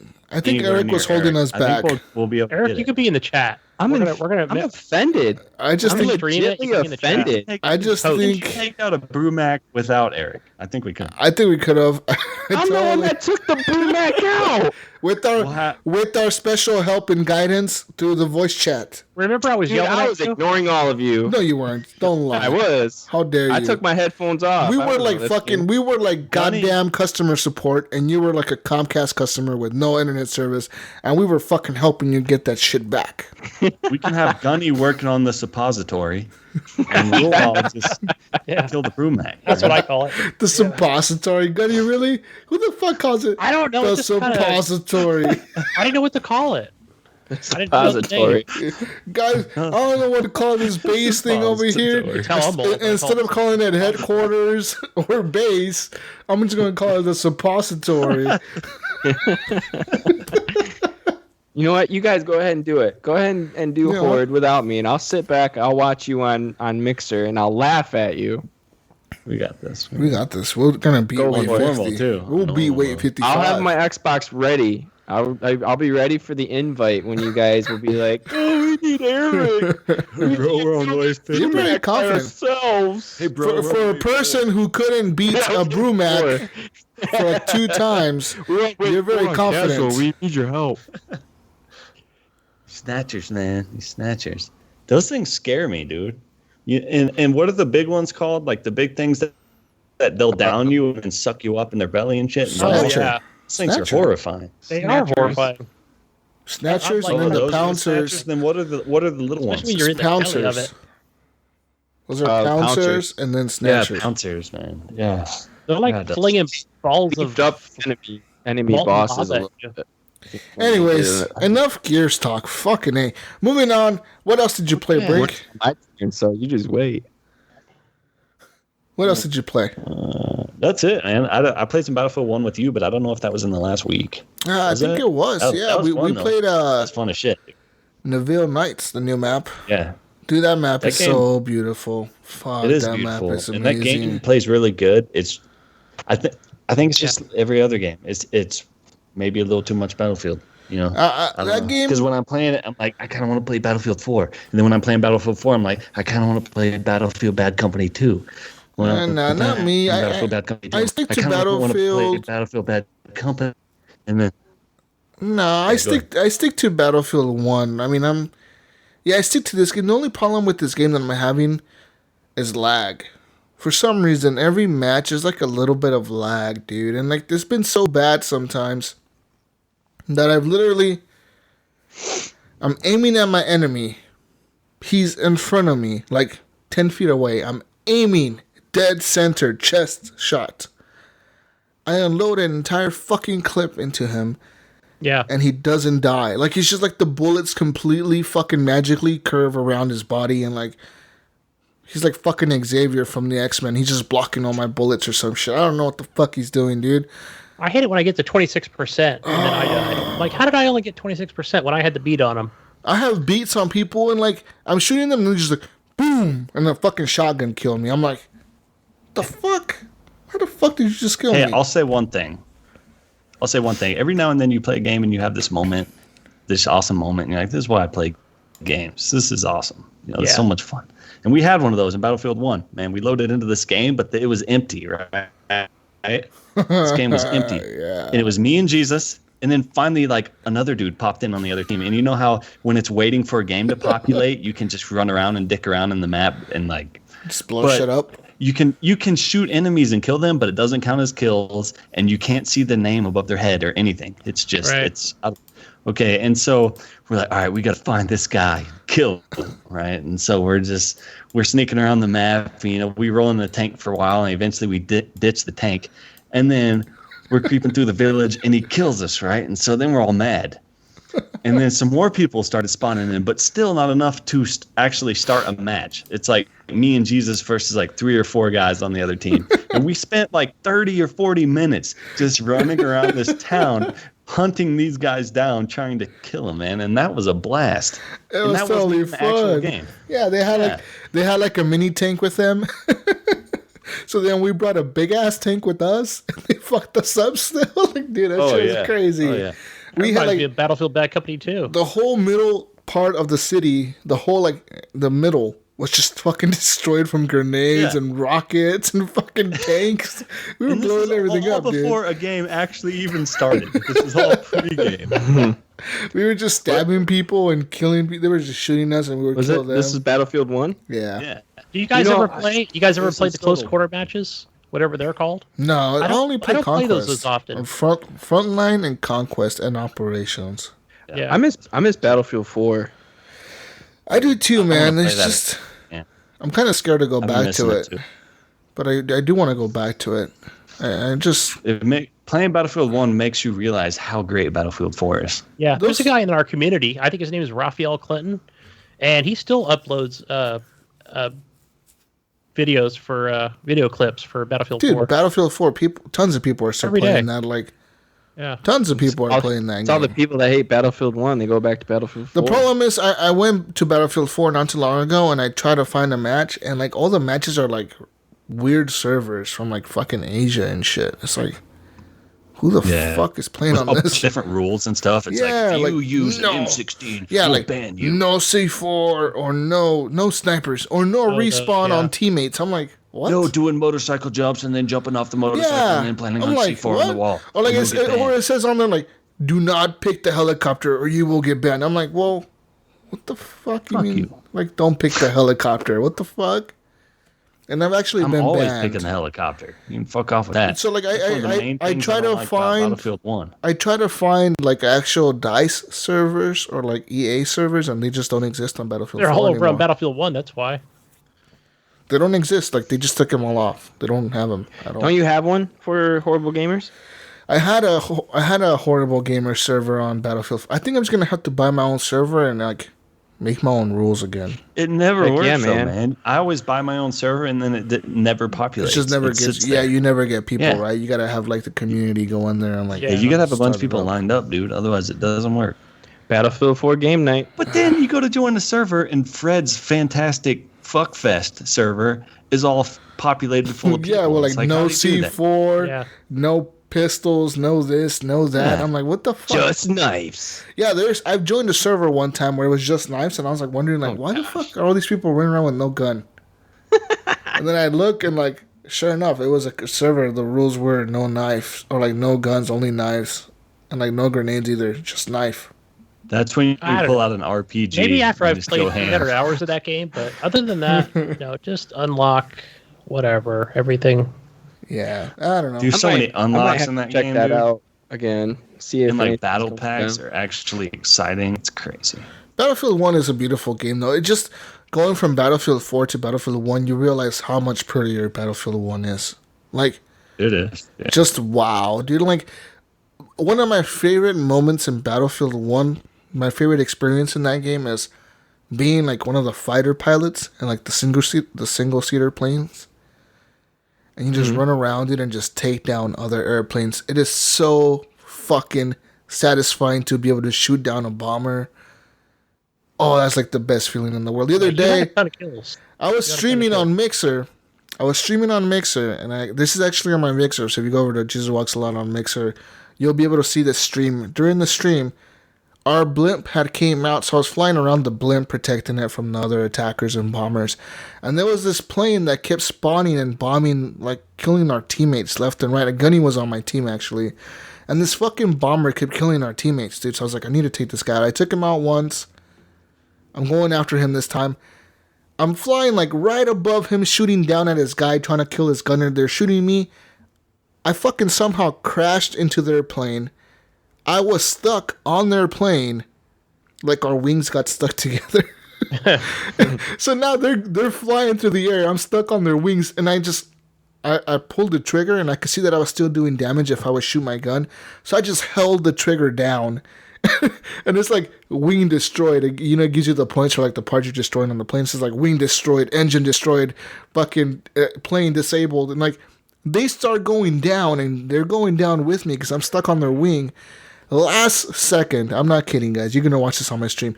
Last second, my plane like unjams from their fucking wing, and I fucking take off, and they crash right into the fucking ground. And we were like, probably 10 feet from the ground, dude. They were probably so fucking pissed. Yeah. But I fucked them up. I was laughing. I was like, yes, I got him. Oh, man. He's a hacker. That was so good. So good. Anyways. Yeah. What else do we have, guys? Clint. What have you been gaming on, man? I can't believe we're still on what we've been gaming. Yeah, no shit. But no, I've been playing a little bit of Rocket League. They just released the 2-year anniversary update.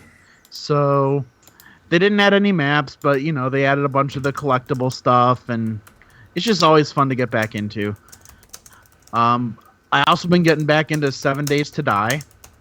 Been really enjoying that. Good game. That's a survival game, right? Where you're like surviving against the zombies. Yeah. And every 7th day, the massive zombie horde comes out. Otherwise, okay. Otherwise, there's a few that are out there, here and there, and then you're gathering materials and crafting and stuff like that. It's cool because you can, when you start off with like nothing. It tells you for its little level tutorial, you gotta craft your basic like clothes and weapons and thing like that. But and don't wear too much clothes because you might overheat.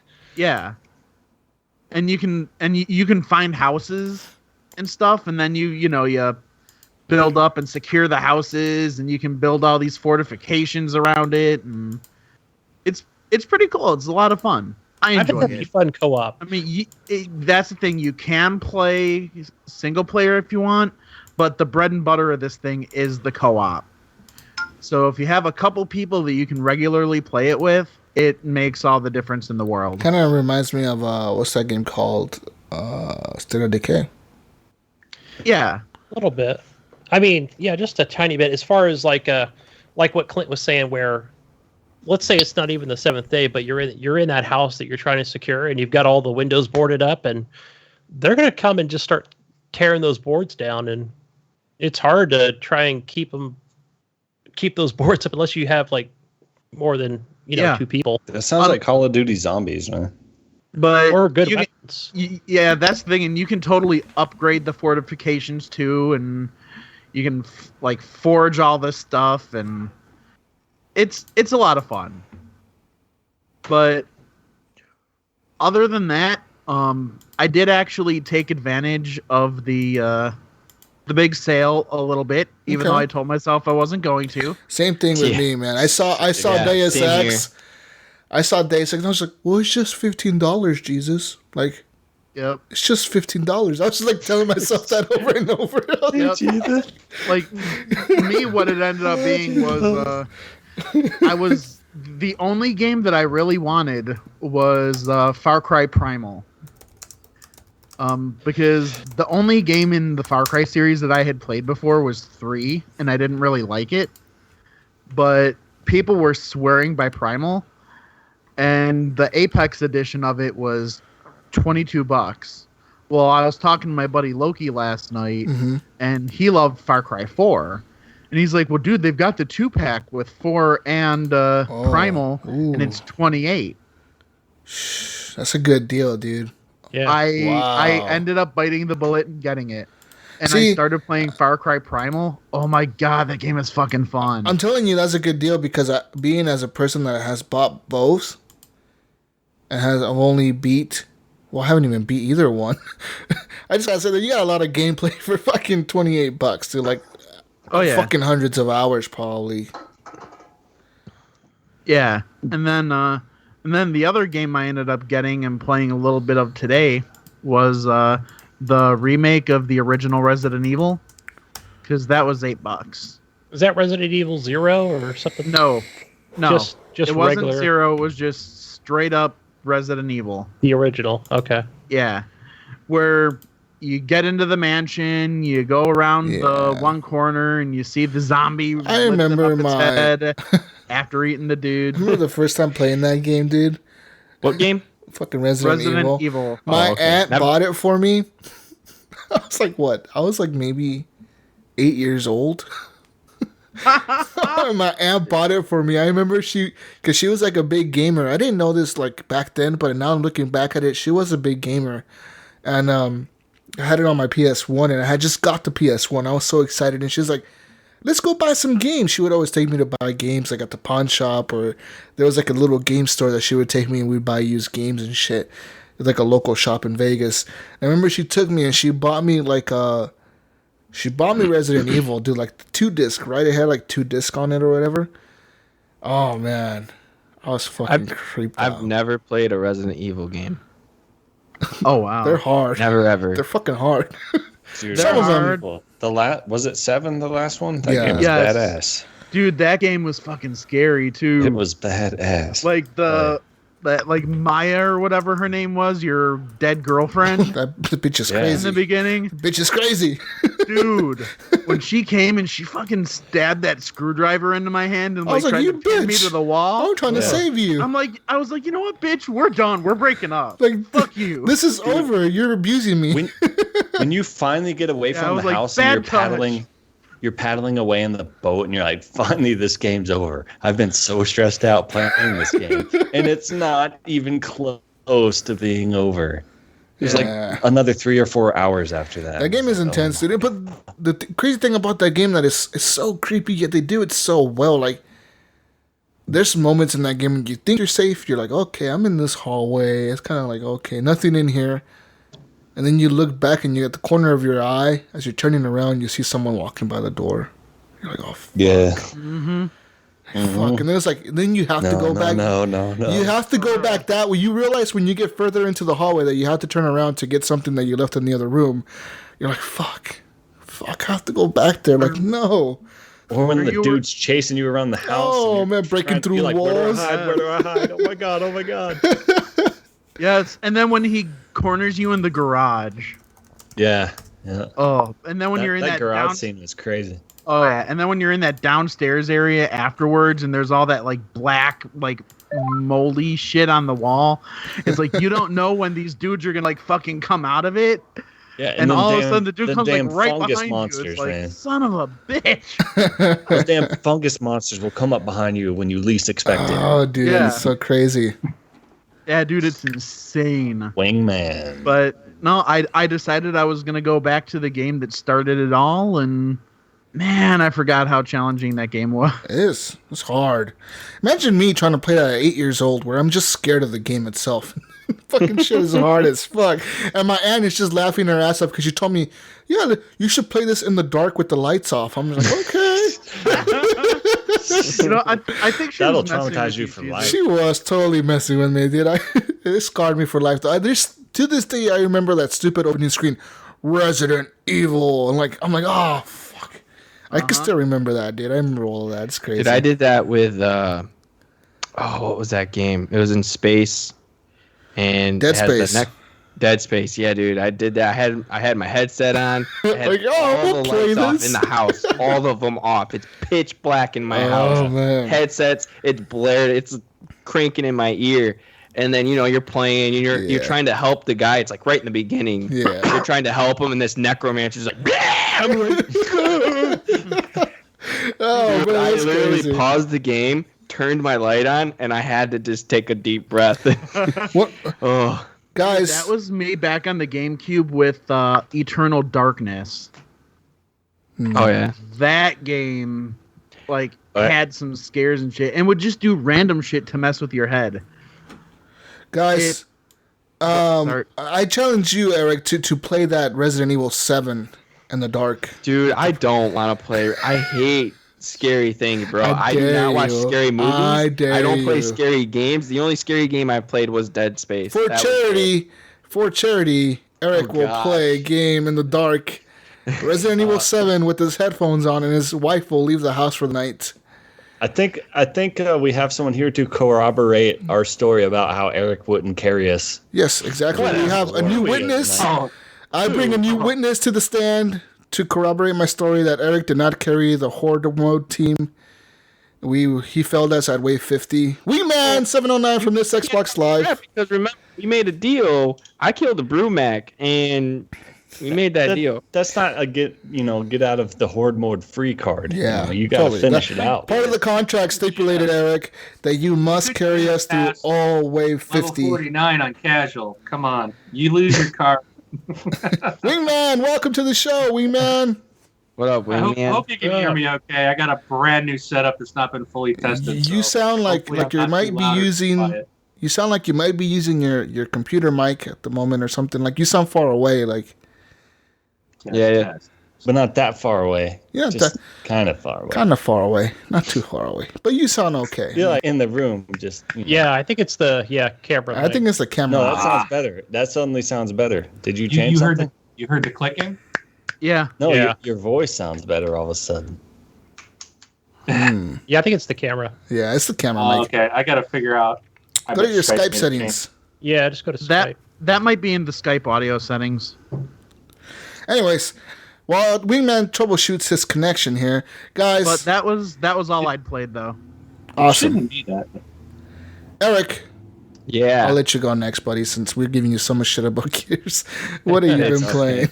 I mean, I put up with it for a while now. Ever since the show started, kind of. I think he gave everybody the Gears bug. Hey, I'm fine with that. Do you think the Gears campaign kind of abruptly ends? No spoilers. I haven't beat it yet. The Gears ending, I actually really liked a lot. I was happy and satisfied with how they ended it because at the very end, and you see, I'm not going to spoil it, but you see what you see. My jaw literally dropped. Yes. Because I put it all together. Like, oh my god! Which part of it? Like this is the very end. She has the necklace from her mom. Okay. Yeah. She turns it around. I'm not going to go any further than that. Okay. Yeah. All right. For someone who I spread that campaign over way too big of an amount of time. Okay. And I wasn't real sure what was going on anymore. And when it ended, I was like, what just happened? Well, basically, I had no idea what happened. Like the very first thing, what you're doing is you're trying to find answers from the New Age Coalition. But then things change. Then you're going to go try to find Marcus. So you find Marcus, but then you got to go find Kate's mom. So then you find her. You do. Wait, you might find her. Spoilers. Then you stop because Marcus gets attacked and captured by a snatcher. And so then you go back after Marcus to go get him, while Kate is also pissed off during the whole thing because, well, you're wasting time. We need to go get my mom. And JD's just like, well, I need to get my dad. So then they get Marcus. Then they go after their mom. And then, But like at that end, dude, I was like, no freaking way. I was so shocked and I was so surprised. You're gonna have to explain it to me because I have no idea, man. All I know is I was in this sweet ass boss fight and then it ended and it was over and I was like, I don't understand what just happened. Okay, so like the very very end, towards the end of the game, her spoiler alert. I'm sorry if you haven't beat I'm gonna mute you guys.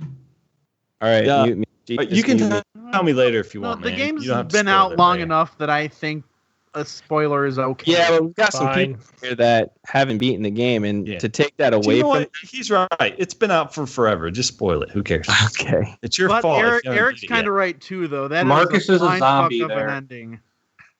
I mean, if Gunny and Jesus are fine with me, Marcus has gonorrhea. yes. No, Marcus is a locust. No, I'm kidding. At the very end, Kate has the necklace from her mom because eventually her mom died. Yeah, I remember that. But what does that mean? She turns it around and it's the locust symbol. It's the old locust symbol. So Kate is the granddaughter of Maria, the locust queen from Gears 1 to Gears 3. Wait, what? Yes. Yup. Kate is a descendant of the Locust Queen. That is why the Swarm. I did not catch that at all. Not even remotely. Are descendants of the Locust. They're just. I mean, I think of it as, you remember in Lord of the Rings when they had the big war before, like the for the ring and everything. All the elves were like underground, and then they brought them back up, and they became like the Uruk-hai or whatever. Essentially, that is what the Swarm is. Like they were the dead locusts, and they came back, and that's why they look like they are. Like they're descendants of locusts. So they still have the mindset, and they still have the plan that they need a queen, and that's why they went after Kate's mom. So now that Kate's mom is dead, they're gonna go after Kate now because she's the descendant of Maria. Yeah. And so I believe that we'll get Locust in Gears 5, and it's just gonna. And what was the significance of showing the other dude after all that? The other dude suddenly reappears, and he is like, "Oh, what's going on?" And then it sort of ends. It was like the end of a Marvel movie where it shows like a brief snippet. Are you talking about JD at the very end? Yeah, maybe. I don't remember his name. Was he a cog? Was he a locust or? Yeah, he was a cog. Okay, well, it could have been. He pops out of one of the snatchers or. Marcus?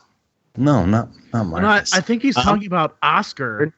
Oh, Oscar. Yeah. Yeah, that was like after the credits, and well, really, what's the significance of that? Anything? He wasn't dead. He was just snatched up by the snatcher, and then you eventually find out where he's at, and then so he's alive, but he's going to try to find the group. There's no significance. Okay, that answers that. Because they didn't really kill him in the game. He just got snatched, and then you see at the end of the game, oh hey, he's still alive. That's cool. Yeah, it was just kind of an answer to, hey, what happened to him? Did he die or not? Yeah. I will say, even though I didn't quite understand the ending, that game itself was pretty awesome. It was good. I liked it a lot. But anyway, okay, I'm gonna go back to what I've been playing. So I kind of played a little bit this week. I played No Time to Explain. It's one of those free games we got for watching the Xbox briefing. Yeah. On it. And it's just a side-scrolling game, and you have a guy your character has himself come back from time to say, hey, I'm you in the future. We need to do this, but then he gets snatched up by some kind of crab. So then you got to follow him, and you try to kill this crab, and you're going through different dimensions and everything. It's kind of cool, but it was kind of boring, so I kind of quit playing it.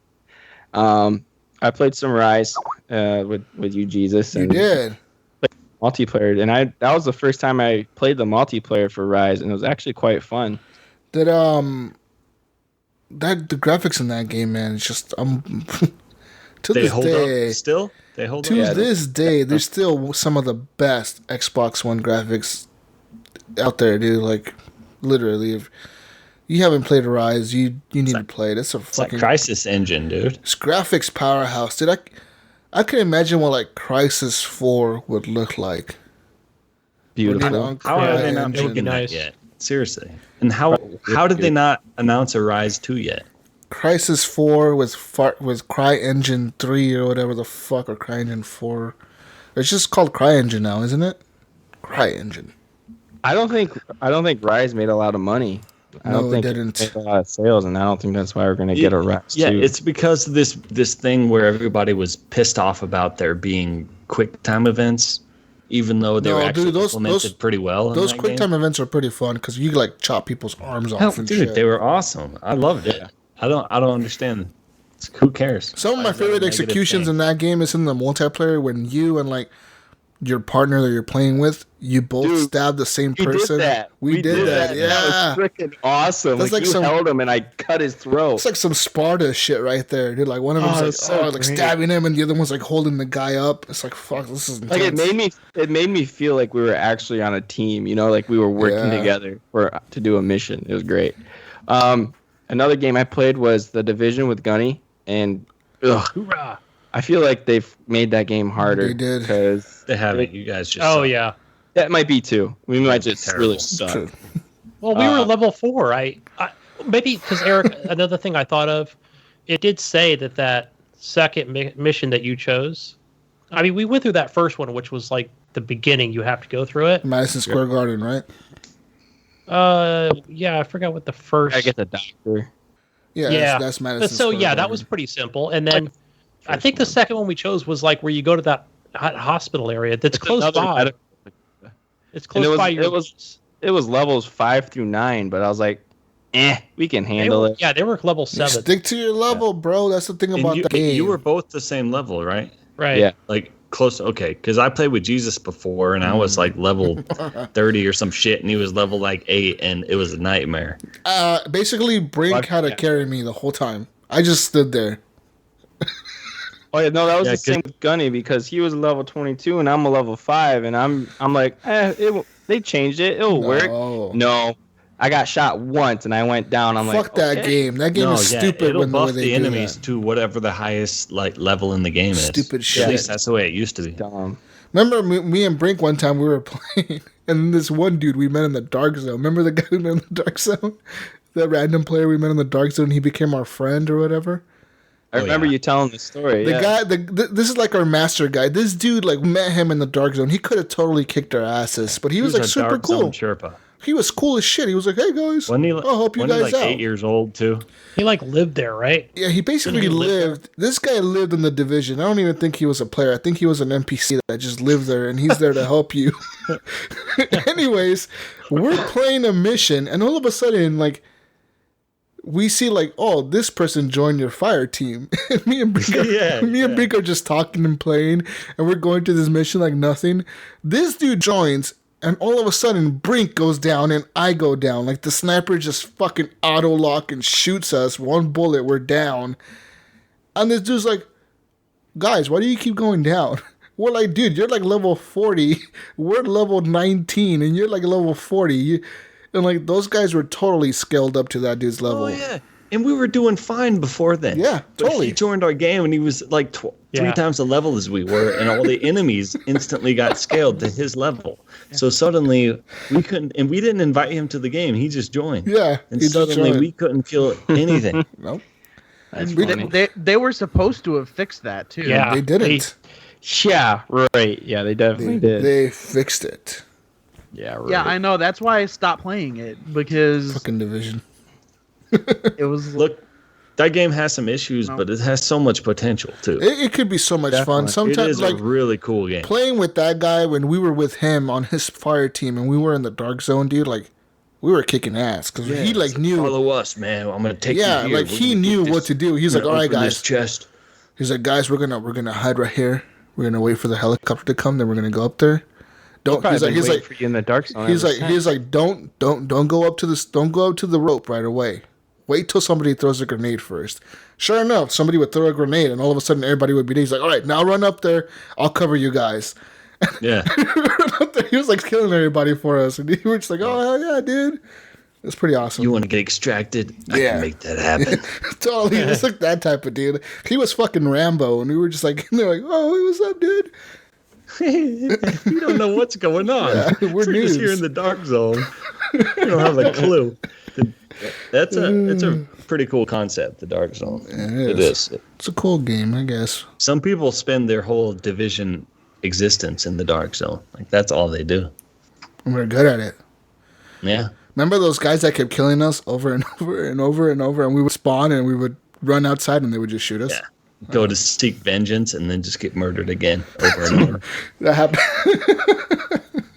Oh, that sucked. Anyways, Eric, we don't mean to hijack your Yes, segment. Oh, you're fine. Keep You're talking. okay. Keep going. The next game I played was Doom. Ooh. I ever since playing Wolfenstein, I've been in a Bethesda mood, and Doom it's a great game. It's so a gory. sick game, isn't it? Oh, it's so great. Good. Oh yeah, I mean the soundtrack, and then there's the thumbs down. everything, dude. Dude, Doom is so fast paced. It's got this like guitar riff that's playing and getting you all amped. Yeah, dude. You're just seamlessly switching between weapons and just murdering stuff, and it's this beautiful symphony of death. Is it worth The only 20? thing- Is it worth the $20 that is on sale? Yeah, now? I mean, if you're in the mood, definitely. if you're in the mood for just a linear game and you want to just wreak havoc on creatures or enemies, that's the game you want to pick because, like Brink said, the soundtrack just gets you so amped up. Yeah. You're ready. You're like you cock your shotgun. You're like, I'm ready to go. I'm ready to smash some faces in. Rock out with my cock out. And that's the only thing I hate about the game is the melees are like all the same. There's no variation between the melees. Can't believe Gunny just said that on the show. I know. Anyways, I might have to pick this up. It's $20 on That the kind sale. of show. Yeah, man, do it. Plus the snap map editor. Don't waste is your totally money. Worth it. Creating your Jesus, you'll love Doom. Get out of here, wingman. You'll love it. I'm telling you. Dude, Doom has a Creating your great own color levels and palette. Doom has a great. Yeah. The voice of reason, we shouldn't Wingman be is talking here. about Doom. Ryan's not here. I thought this would be a Doom-free episode. But I'll give it one credit. It is a heck of a lot better than Wolfenstein. So at least it has that going Oh, for it. okay, I don't know about that. I really like Wolfenstein. Shit. I would say Wolfenstein is a lot better than Doom. Dude, Wolfenstein was a freaking. Wolfenstein actually has a story Okay, and you know shit what? around No, it. they're completely different. Let's not go there. They are different. They're both kick-ass games. Doom is way more arcadey. I'm excited. Yeah. I'm excited for that new Wolfenstein, though. I Yeah. gotta say. Dude, I'm stoked. I actually, because I finished the game. I did finish that. I forgot to even put that in my notes. I did. finished Wolfenstein, and it felt like the greatest achievement I've ever made in my life. Are you talking about the New Order? Yeah. Yes, the New Order. Dude, I that haven't. game is sick. I haven't game is played sick. Old Bloods yet. I'm just. Old Blood's good too. It's not as good as the New Order, but it's like a Old Blood deal. It's like a New Order DLC. It's definitely worth checking out. I don't want to like have too much Wolfenstein in my life And then right get, now. like, Kinda burnt wanna out? take a break. Hey, Yeah. short and sweet, man. Short And and sweet. but I'm excited to play Old Bloods, and I see it every time I go to my games. I go down there and I'm like, I want to play it so bad, but I still need a break from it. But I beat Wolfenstein, and I went to go watch the trailer for the new one because I haven't seen it yet, and I didn't want anything spoiled.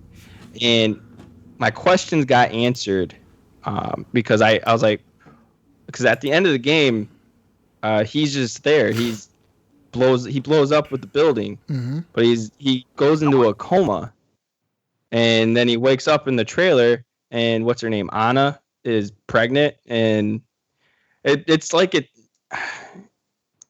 takes place 9 months later after the first one, or the First Order, whatever it's called. And she raped him when he was in a coma.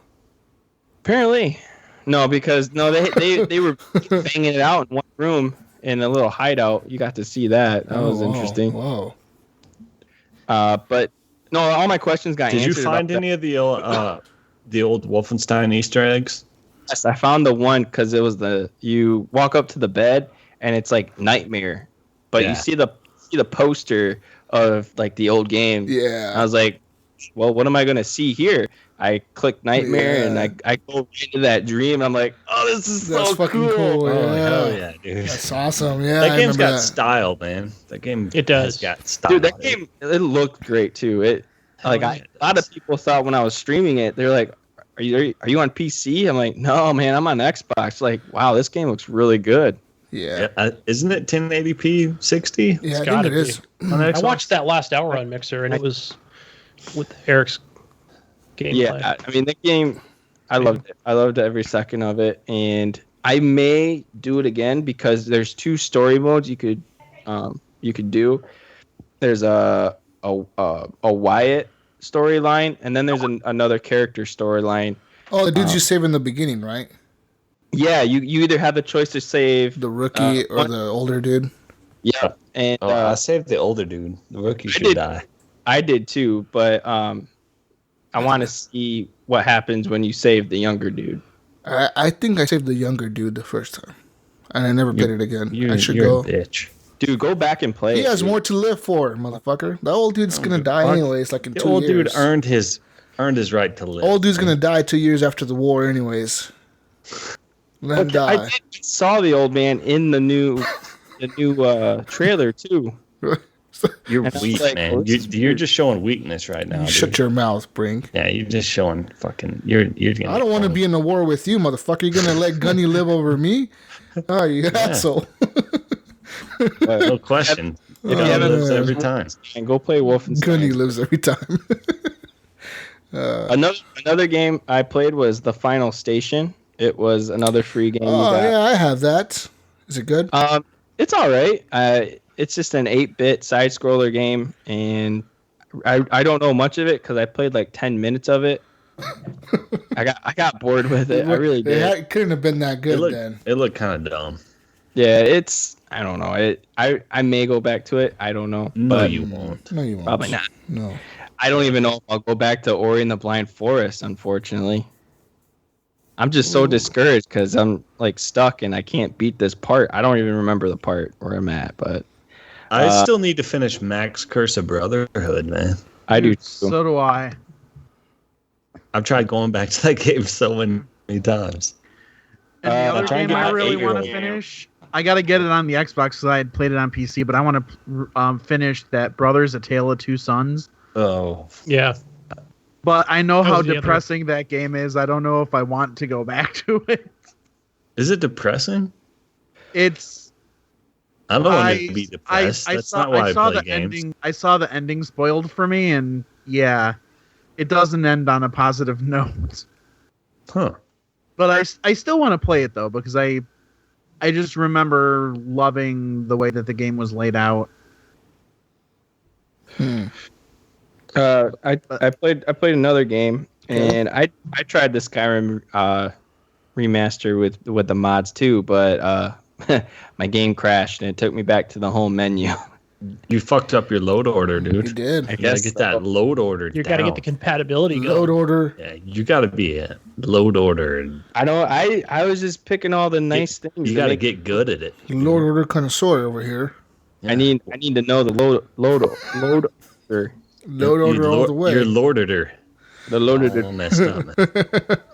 And of course, I played some Gears 4. We did. And then I went on the game sale. Like I said, I wasn't going to, and I bought a game today. Ooh. I bought Ghost Recon Wildlands. How much is that on the game sale? $30 bucks.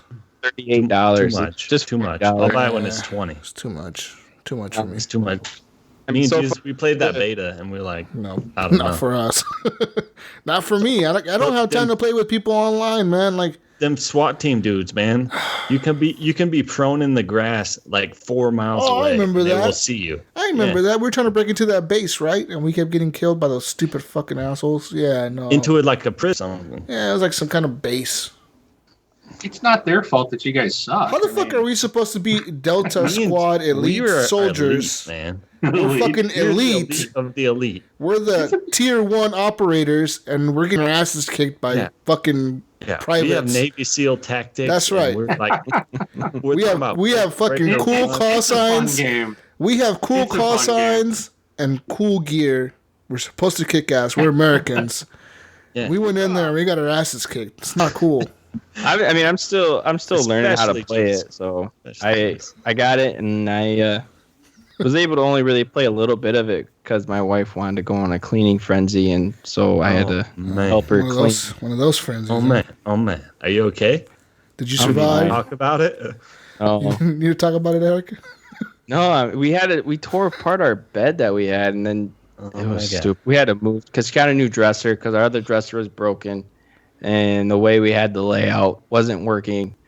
So we dismantled our the bed frame. Mhm. We don't even have a bed frame anymore. It's anyway. On the floor. Come down, Eric. Yeah, Breathe. Like Eric, the breathe. box spring. The box spring is on the floor, and then on top of that is the That's mattress. good for your back. That's good for your back. Did she morph? Because when the wife morphs, it's all over. It's morphin' time. She might have. There's a couple times she told me just to leave. Ooh, Oh, yeah, Oh, that's the worst. So then I went to go Just play leave. And so then I went to go play some Outlands, and then she's like, You're not helping need me. "Come back." Like, are you freaking kidding me? And then she would tell me to leave it. It was like an on and off thing. You're supposed to do the opposite of what they say, Eric. God. Sometimes I just ignore it, but then she just keeps yelling at me. No, dude. All I'm saying is when she morphs, you gotta morph too. Otherwise, you're dead meat. You know, Dude, but that's you just gotta meet fire with more. fire, bro. Yeah, but like You can't go down like that, like a not bitch. more. It's like putting gasoline on her fire, and her fire just keeps. It's getting like bigger. it's like firemen that fight wildfires. Sometimes they have to light trees on fires themselves to fight Yeah, the exact- actual fire. Firemen are always starting fires to fight fires. Because that's what they do. Everybody knows that. They're fighting They- fire with fire. arson. America. Let's go. But That's it? yeah, no. So far, I like it. I'm gonna keep playing it and just keep learning. I'm only on the first mission, and I want people to play. Oh, But you should have Gunny give you a tour You should. of the Dude, wild. Yes. I can Gunny too. play with you, Eric. I'm still really early into that too. Okay. I know you have it, Wingman. Do you want to play? Yeah, hit me up. I'll join you. All right. Cool. I got my team ready to I go. always hear this when I'm on the show. Everybody always wants to play games with you, and they're all down to co-op. And then when you go to play, they're always playing something else. I know. You're the worst at that, who are Eric. you You talking are about? the worst at that, Eric. I know. I'll play Gears with you, and then I invite you. Oh, I'm kind of busy right now. Yeah, but- now. I have a Even if wife. I'm playing something else, How dare I will you? respond to Eric. I have one television. I already had there was one night where it was actually the night I played Horde with you guys. She was pissed. She was like, oh, so you're just gonna play video games now? I'm like, Oh, no, you didn't. I was like, we're done watching television together. You didn't even empty the dishwasher, and you're sitting here playing Horde mode. all fucking night for 6 hours I straight. asked you to clean that table like an hour ago. She likes to move or show Avatar: The Last Airbender. Do you even And so love me anymore? that, and then after that, I went and played Horde with you guys, and that's when she's like, "Oh, we're done watching television then, huh?" I'm like, I thought you were going to bed. He's like, "Well, I am now. Good night." Oh, I thought we were gonna hang out, but I guess not. Yes. That's Now bad. That's bad, disappointed Eric. in you. Good to know she got you making up for it by moving the bed around. Good Dude, work. I've been cleaning the freaking apartment all freaking day, dude. I haven't had really a lot of time to game at all. I told her, I'm like, I'm not doing anything tomorrow. I'm just gonna sit on my butt and play video games. She's like, oh, go figure. You put your foot down, Eric. That's right. I Tell her. told You tell I'd be her. late tomorrow. Tell her, make me a sandwich, and I'm going to play me some video games tomorrow. Hey, Wingman. Yes. Man, what have you been playing? So, hold on. The first game I ever played with you was Diablo 3. Okay, so have you played Diablo 3 lately? Have you played the new character, the Necromancer? There's no way in hell I'm giving any company $15 for a freaking character. I feel gotta this pay Not 15 gonna bucks? happen. Yeah, You it's gotta pay 15 $15 to play that Yeah, character. you do. Yeah. $15 to play a character in the same game or the same story that I've played 7 or 8 times already. But you can No, play it thank you. like. Yeah, I I thought it was all included. No. I heard he's a really good character, though. I heard like he's really overpowered. And I ain't shit. $15 good. It not is for a badass character. I watched Ryan See? play it. See, we got one person here. Is he $15 badass? I wouldn't spend the I'm- $15. Heck no. Dude, no, I'm, that's bullshit. I'm gonna buy it 15 after bucks I is get bullshit. paid. They shouldn't. No, I have- agree. What they it should is, have. but What they I should wanna have play done a is fucking necromancer. they should have came out with this DLC like a year or two after it came out for the console instead of waiting 5 freaking years to come out with a DLC and then charge us $15 when we've already played the game several times. That's the point of the game. Retarded. The point of Diablo. Who hasn't played through Diablo? The 3? point of Diablo is to play the game over and over and over. There's no other point to. That's why the game is so short. They totally did that on purpose. You know, they planned it out like that, and they're going to keep doing levels, it. If they had like added any kind of new content other than a character, I would have happily given the money. It was the fact that it's just a character and that's it. Yeah, they may have cool powers, but I've played all the characters and really only liked one. So why do I want to pay $15 and go, oh, I may not like this one at all? I like the Demon Hunter. All right. I guess I'm wizard fan. I like the wizard. I guess I'm ignorant, but for some reason I assumed the character would be free. So that really sucks. I thought it was just a patch that you. Yeah, exactly. Like a new patch and a new character. Like I don't know. Like, what the hell? But like Wingman said, like if they came out with this character with a whole new act, I would have done it. I would have been fine. I wouldn't have complained because I'm getting something different. I'm getting a new storyline to this character.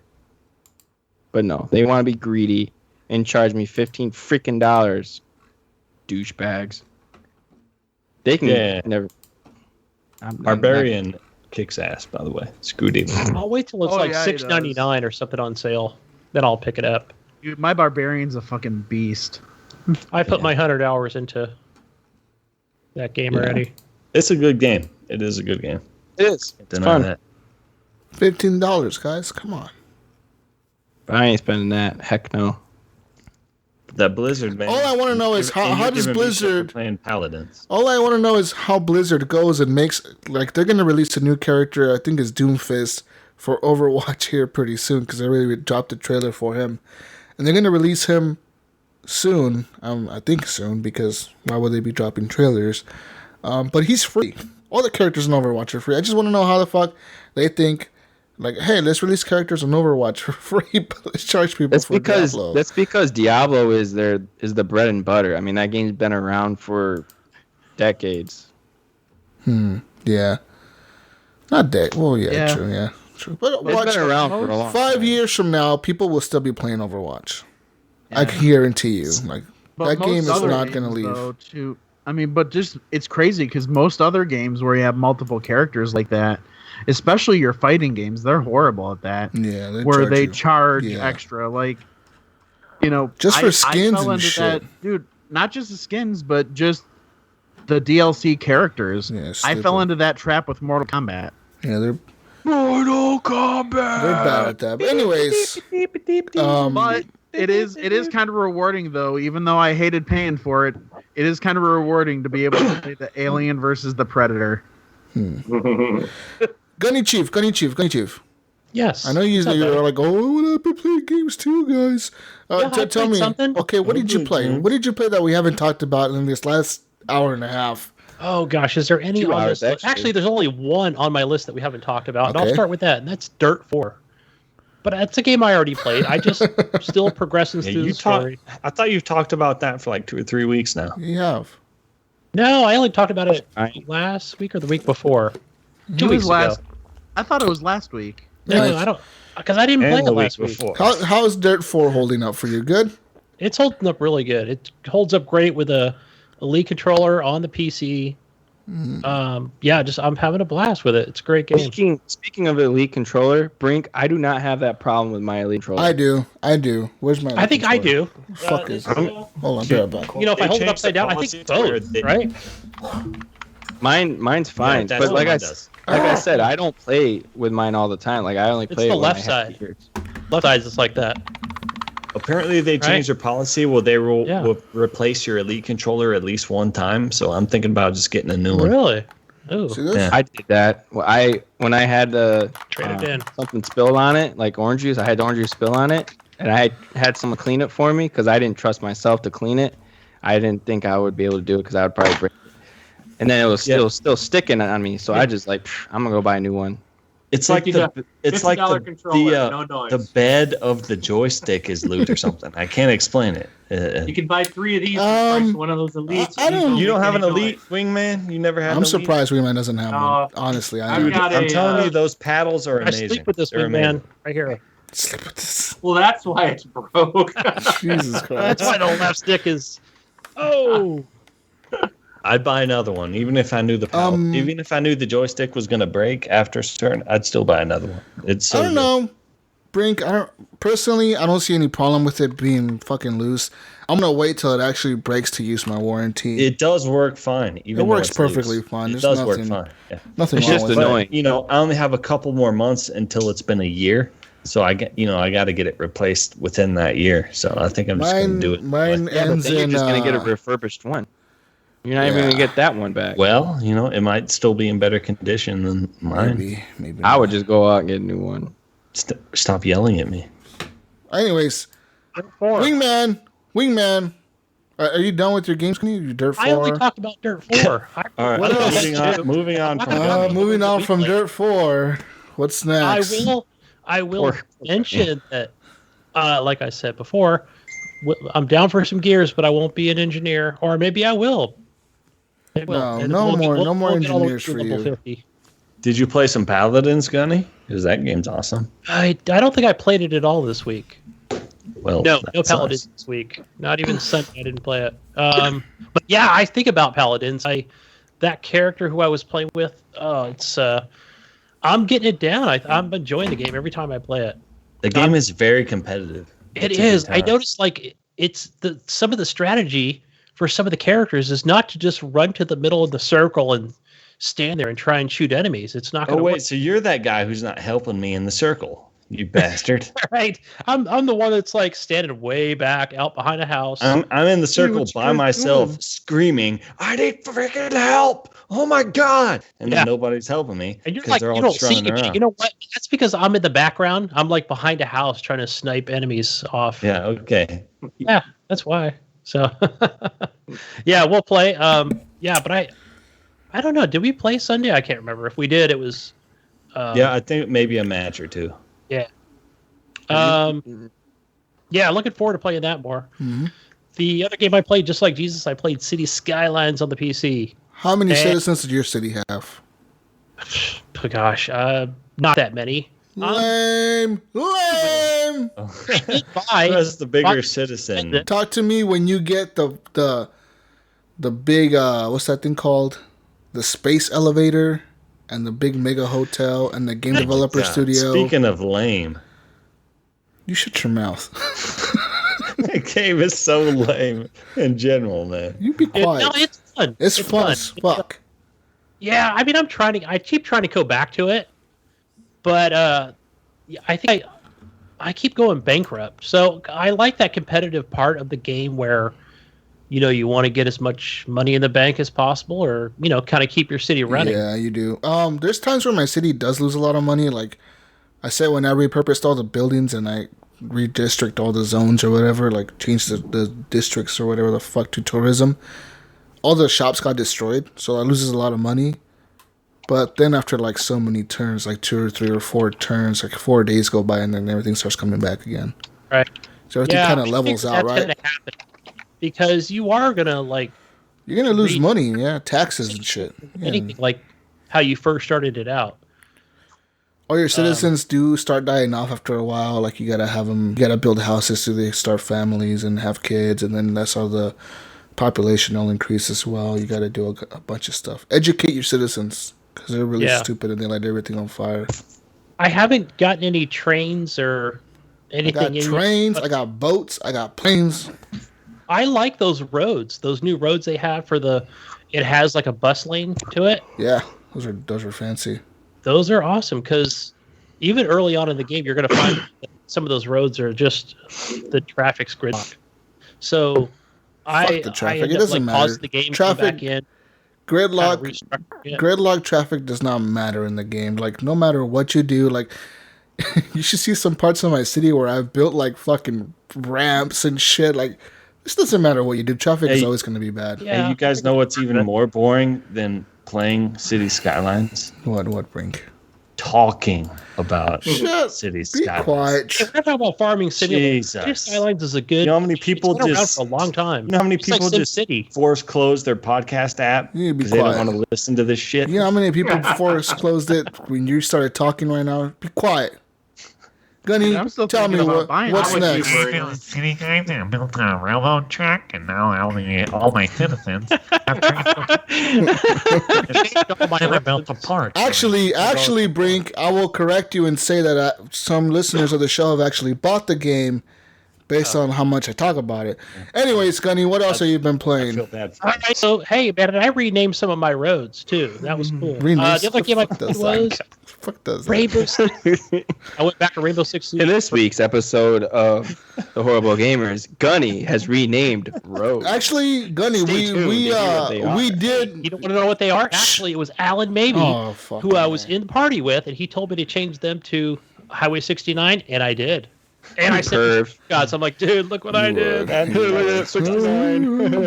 69. It's all fun, man. It's all good Whatever. stuff. It's exciting. Let me guess, the other road you named 420. Yeah. And put a bunch of pot shops on it. Gunny, we did go back to Siege, right? You and I, and Alan Maybe, and Alan Maybe's brother Omar. Yes. We all went back and we all played Siege together. I remember Omar and Alan were like, "Oh, we don't play this much." We kind of got our asses kicked for a while there. We got our asses handed to us. Lost Was my that? touch. Did you play with us, Jesus? Was that? Yeah, I was with you. You're the one. Yeah, you guys were not listening to me to tell you to go to the garage. Because I'm gonna go to the top and just shoot to the front door. I'm like, guys, let's go to the garage. They're right fucking here. Let's fucking breach the garage, Gunny. And Gunny, oh no, I'm gonna go to the front door and just shoot over here. I'm like, fucking dude. Yeah. Being away from that game for so long, and man, I just God, got you destroyed gotta every. fucking as a I was like tactical the first shooter. guy down every freaking time. But not knowing the map and like, okay, I'm gonna How do secure you not these know walls that? and put this up over here. All the and then maps here that we comes the played enemy. on were day Those- one maps. Oh, It's not like we played on any fucking new maps. They're all the old maps. How the fuck do you not know them? I don't know. I mean, some of the ones I don't. You're fired. I just don't remember where You're all the fired. hackers and they come in with those. What is that thing they attach where it has those grenade pucks or whatever that come flying? You're fired. That thing drives me nuts. My president would say. Are we still talking about City Skylines? No, we're talking about Siege, Eric. Jesus Christ, pay attention, dude. Sorry, I toned you out when we talked about City Skylines. Gunny, Siege, we played it. Alan played it. Alan actually bought it on the sale.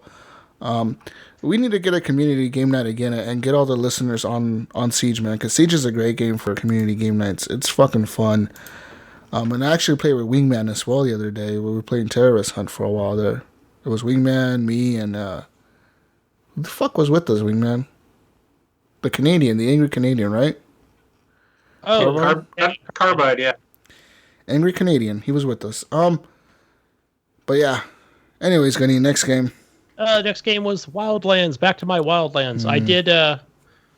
I played this morning, and for a couple hours. And then I'm like, I'm just so freaking done playing this game single player. I'm never gonna finish it.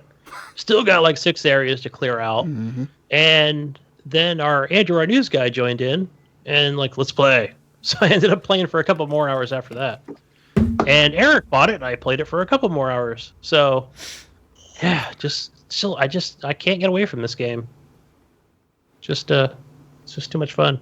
And talked to a few of our new members of the group, and they're probably going to buy it. So, yeah. Awesome. Anything else? That's all I've been playing. That's it. Moving on to the excitement of the week, guys. I brought this guy in because I missed him, and I wanted to hear him rant a little bit because we're gonna have him get him fired up. But Mr. Wingman 709 here from this Xbox Live this week bought a badass, brand new 20 teraflop gaming PC. PC Master Race. He's now a PC Master Race gamer. Tell me, Wingman, Sucks. how do you like your PC? PC sucks, man. I've not had a good bout with this thing. Really? It's like every day it's a battle. I really miss my old non-gaming PC. Oh man. It's just been a struggle, but it's a learning curve for me, and I've had lots of issues. So, but machine works. It's just trying to learn how to do a bunch of different stuff on a PC that I've never done before. So, for example, my other PC was like 8 years old. And I've been kind of getting a new. I have been wanting to buy a new one, but I didn't want to put the money out for it because the other one worked and it was fine. It fit my needs. And I had a tragic, major hard drive failure. I believe it now to be from a Windows update that caused the problem so it wouldn't boot up. Thankfully, good news, I was able to recover my data through lots of work and effort. Was able to get it, but I ended up buying a new machine because I was at the point of like, I think this thing's toast. I just, I'm like, why buy a hard drive to put into a 7-year-old machine, Yeah. So I bought an Alienware Aurora. And when I was doing it, I was like, okay, we're going to have a problem. I've got old monitors. They only have VGA and DVI outputs. They don't have HDMI and display ports. Well, the video cards nowadays all have HDMI or display port, and that's it. Yeah. So I was looking, and the cheapest configuration I could get of the Alienware machine I wanted came with the AMD RX 570, I think that's what I've got, 570. And I looked up like a Google image, trying to look at the back of the card, and I saw an image that showed it had DVI, and I was like, oh, sweet, this card works. And then, so I was like, oh, but it only has one. So now I'm like, okay, I got to buy 2 of these cards, which means I had to pay more money, which means I had to also get the more expensive power supply. So then it shows up, and there's no DVI ports on the back of it. And I'm like, I am just freaking fuming. I'm mad. I'm ticked off. And what it turns out, I was like, they freaking lied. They didn't send me what I ordered. And I think what happened was because these are AMD cards, they're not. And I think what I saw was I found out when I went back and was looking was it was a third-party video card manufacturer who added in a DVI port. So it was on me. I mean, this was my goof, and then so I'm like, okay, fine. So I go out and I'm like, I got to find adapters and new cables. So I go and spend $50 on DVI to HDMI adapters and then HDMI cables.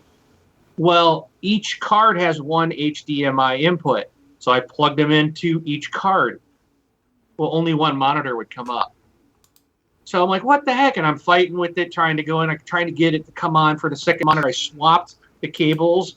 And when I would swap the cables, and the other monitor would come on. And I was like, what is going on? And then my research, I found out, because the cards are in crossfire mode and they're linked, it disables all ports off the second card. So I'm like, what the heck? So now I'm like, okay, now I got to buy more cables, and I have to get DVI outs to display ports to put them into only one video card, which means I never needed a second video card, and I never needed the more expensive power supply. Wow. So I'm really at this point, really PO'd and not a happy camper. And, it was just I didn't want to spend a whole lot of money. And so now I got this rig, which it's great for gaming, but I don't game on the computer that much. So it's kind of wasted, but I figure it this way. Hey, I'm kind of prepared for the future, future proof, so to speak. So, and then today the cables showed up, and I was fighting I couldn't get the dual monitors to come up. It would, and I would plug them in. I was messing with it. I'd go to the little AMD, Radeon program and do this thing that's called iSense or something like that. And it would shut my monitors off. I'm like, what's going on? I had to keep unplugging stuff. So I've determined now that I can't use that. I have to use the Windows. I had to reboot, plug one monitor in, and then go to the Windows setting and then plug another one in. And finally it would come up. And I have both screens up working right now, but they're not functioning like I'm used to. On my old rig, they were 2 separate monitors. The wallpaper would appear on each one. Well, this is like it's treating both monitors as one screen. So my wallpaper's split right down the middle, and I can't find any way to make it the way I used to. But I'm like, I got them. I'm not touching it. I'll deal with it. I don't care at this point.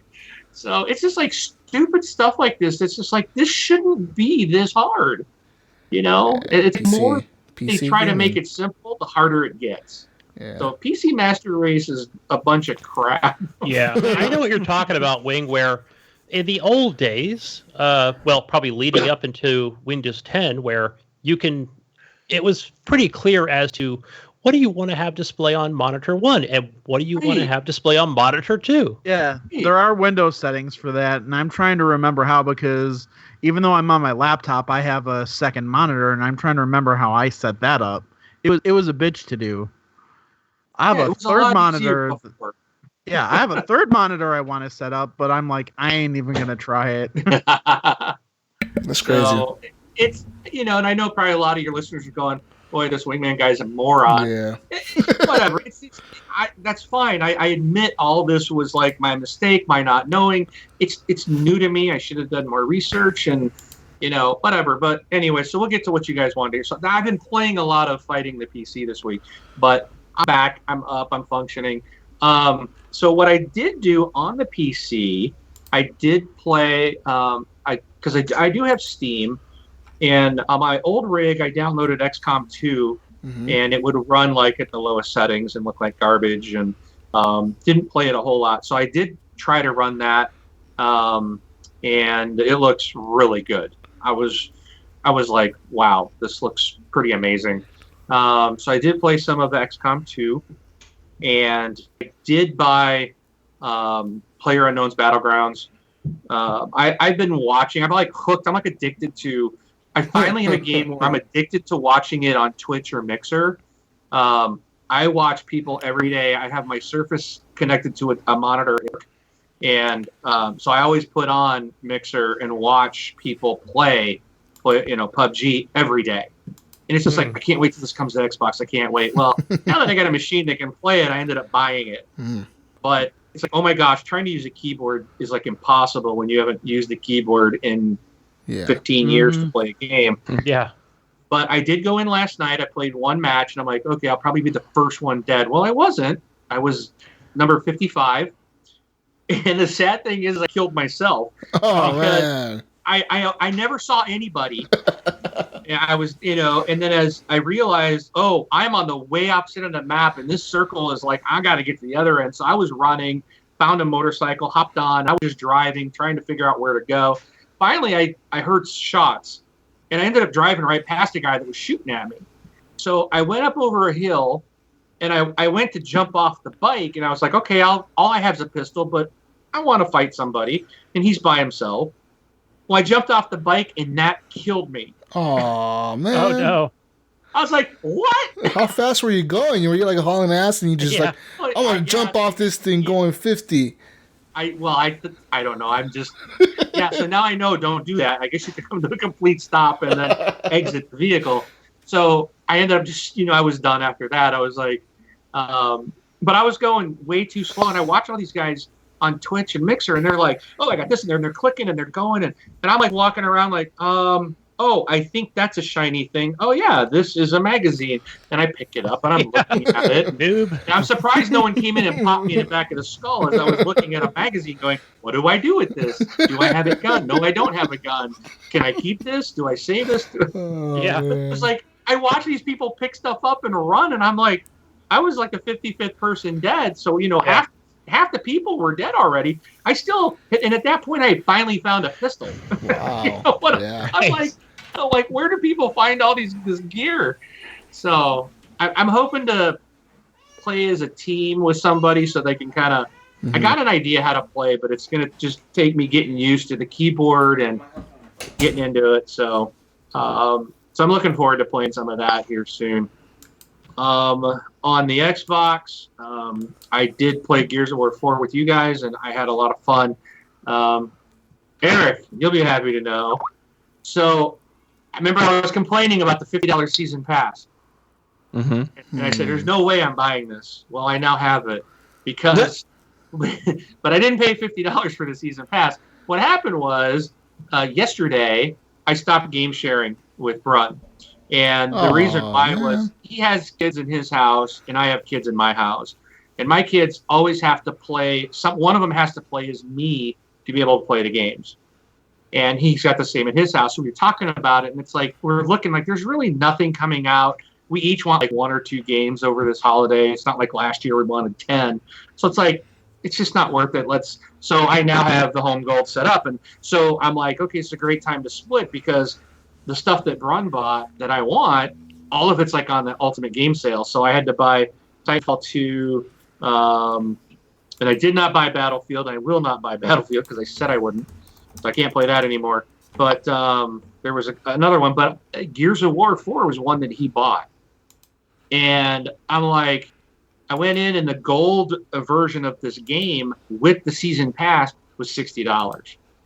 So that's a nice pickup. So I bought it. So I paid full price for the game, but got the $50 season pass. Oh no, that's not the full price. That's not the full price of that game's $100. Okay, so I got it for $60. So I'm like, you got a good price on it. So I can now play on all those other maps. So I do want to play more horde mode with you guys. I had a lot of fun. So most definitely. And then that was a blast.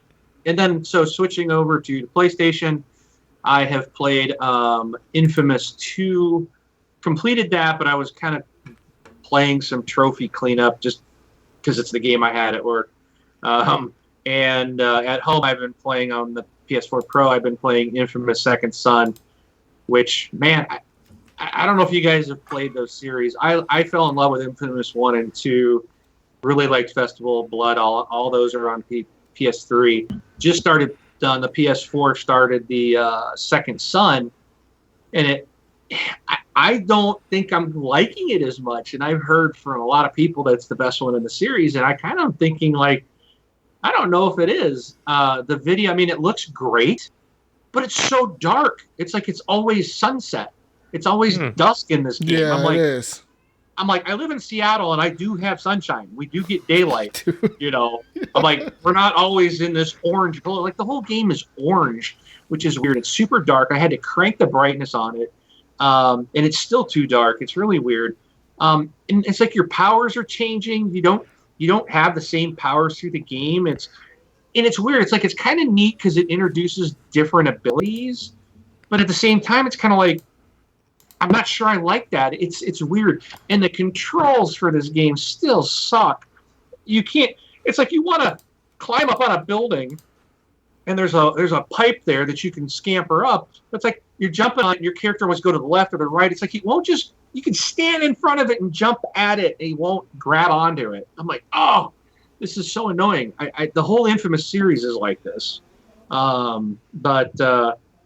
But it's still a really fun game. This is like, the open world? Yes. One? Okay, that was a little shorter. I think that's what they said like from Crackdown, what it was. Kind of. It's not Crackdown, but I feel like it's very in that vein, in that style of game. Because you get to power up or level up your powers. Crackdown, you don't have like lightning or fire and these abilities. You still use weapons, and you get stronger, and you can throw cars and jump higher and all that type of stuff. But this one, you don't use weapons, but you do have these special powers, and you crank them up and stuff, and you get the ability to kind of fly a little bit, and it's fun. So it's kind of still in that vein. You can climb buildings, and it's a lot of fun. I don't know how I missed this one. I had this game a long time ago when Sony had their whole breach of everybody's information. They were like, oh, well, to reward you for your pain, we'll give you a free game. And I picked Infamous. And I remember trying it, and I like hated the controls right off the bat. I'm like, forget this, I'm not playing it. So 10 years later, I'm like, I'm bored one day. I'm like, let me try this. And for some reason, I fell in love with it right then and there. I still hated the controls. But I've been on a tear of Infamous. I'm on my 4th Infamous game in like less than a month, and I've beat the first 3. So nice. It's like a lot of time into it. So yeah, I really enjoy it, but the controls really, really suck. So Sucker Punch, you guys are going to make another one. Good Lord, fix the control scheme.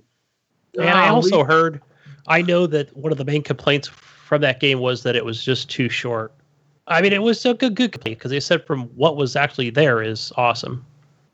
Yeah, they got this thing now I got into where it's like you go to a computer, like your computer, log into this website, you link it to your account, you're like, you do something in the game, and then you upload these things, you take pictures of a crime scene and stuff, and you grab info, and it's like the first mission was like you go to your computer and you're looking at stuff, and you got to flip pictures over, and you got to hack into a website, and you're doing all this stuff to complete stuff that then you can, once you've done all that, then you can continue in the game to continue playing like these new extra, like free DLC missions.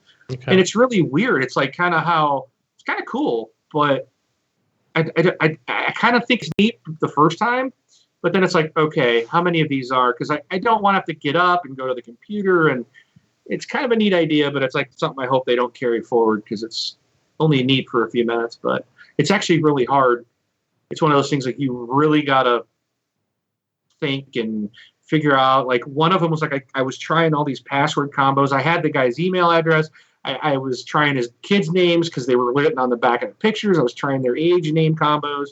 And then it's like, oh, I finally went to a walkthrough, and they're like, oh, click forgot password. And then it asks you questions which are written on different pictures or there's different stuff that you find in the dude's wallet that you got to go and look at to try to put in the secret words. And so it's kind of neat, but it does take you out of the game in one way. So I didn't like that, but it's still a fun game. Good. But I think that's it for me. Awesome. Good stuff, Wingman. I'm glad you're playing the PS4. Not me. Burn it. Destroy it. All right, guys. I know. I got to get in and play some PUBG with you. No, just destroy the PlayStation. Whoa. Give the big middle finger to Activision and Bungie. Oh, I banned Bungie. Yeah, screw them. Do a video. I will. Oh, man. Anyways, guys, let's moving on to news now. Moving on to news real quick. Let's talk about some quick news articles. So, the news. You can find more news in our Facebook group at Horrible Games Facebook community on Facebook. Anyways, moving on to news here.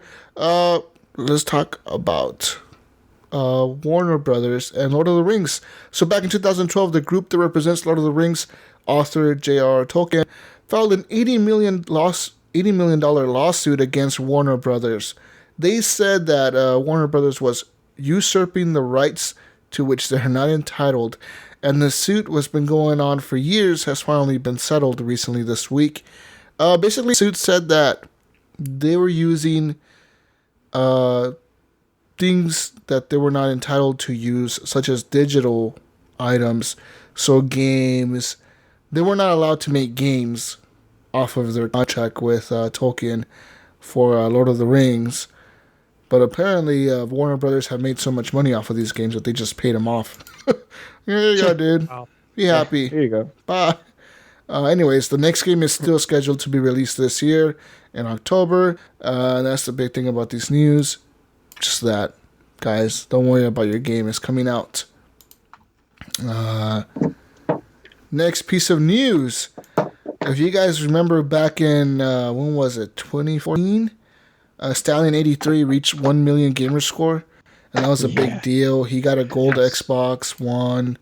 He was all over Twitter. Major Nelson hung out with him. Fucking everybody was like excited for this guy because he got 1 million gamers, right? First person to ever do it. Which is crazy. But he recently lost his title after getting married and going on a honeymoon. You shouldn't have done that. Yeah. See what happens when you get married? These women will do it to you every time. This is why I'm single. Gosh, this is After horrible. 11 years of being the top player on TrueAchievements.com,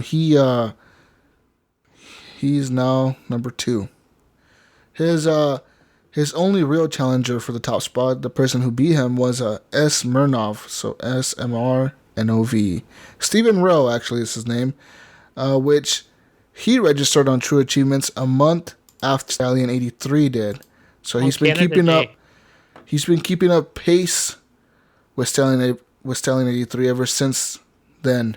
So he's been pretty close to beating him ever since then. and he became the second person last March to hit 1 million gamer score. And so there's that.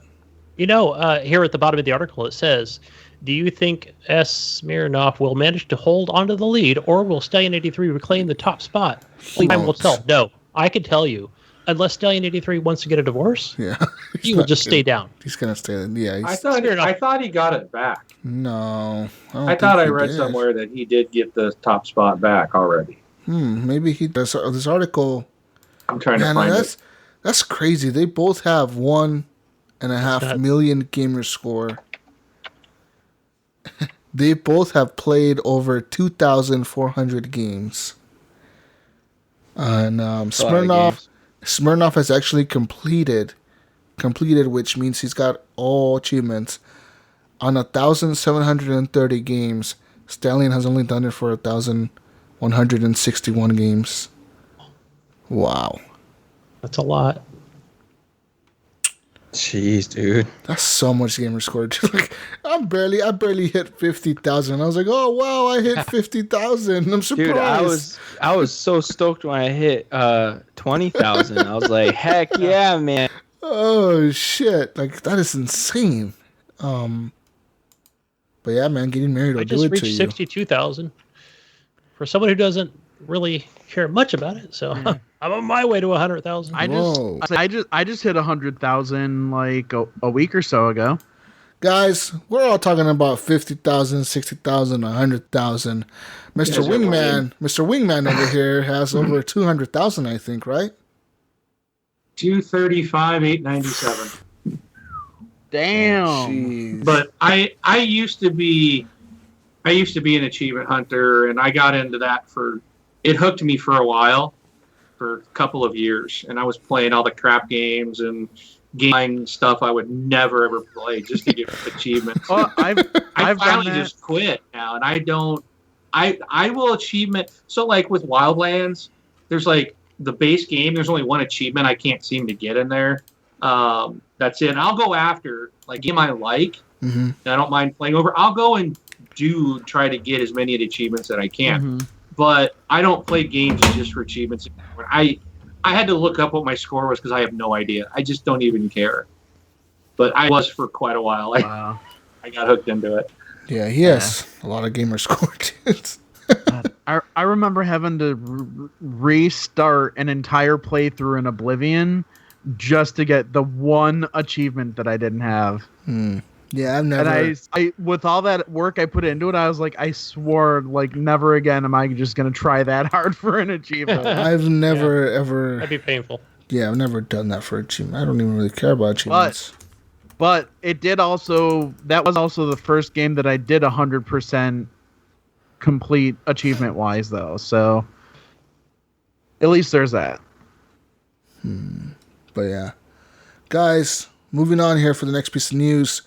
The mini Jaguar console is coming this fall, being made by Atari. Could this be the console Atari was talking about when they said they're back in the console game? I'm like, oh wait, this is the one they were actually referring to. I don't know, man. I don't. A new console. No, this is still something that's just on the side. I think they're still coming out with a new console. But Atari is set to launch a mini version of its 1990s Jaguar gaming system. Following the success of Nintendo's NES Classic Mini console last year and their upcoming SNES Mini. The Atari Jaguar Mini will be a smaller version of the original console, of course, because it's called a Mini, and it will ship with 25 pre-installed classic games.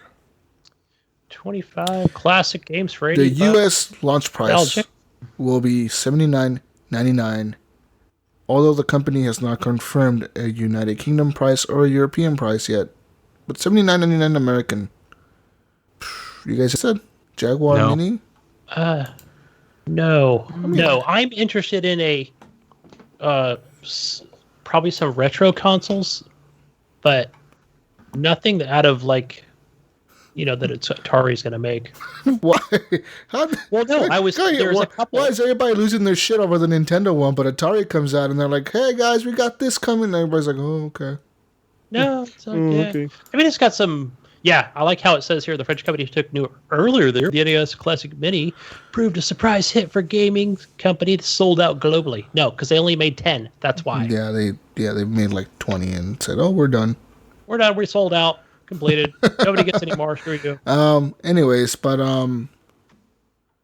yeah, man. So I don't know. I don't recognize some of these games. Battlesphere. well, the Jaguar wasn't a very popular system, right? It was just like it was kind of like a miss.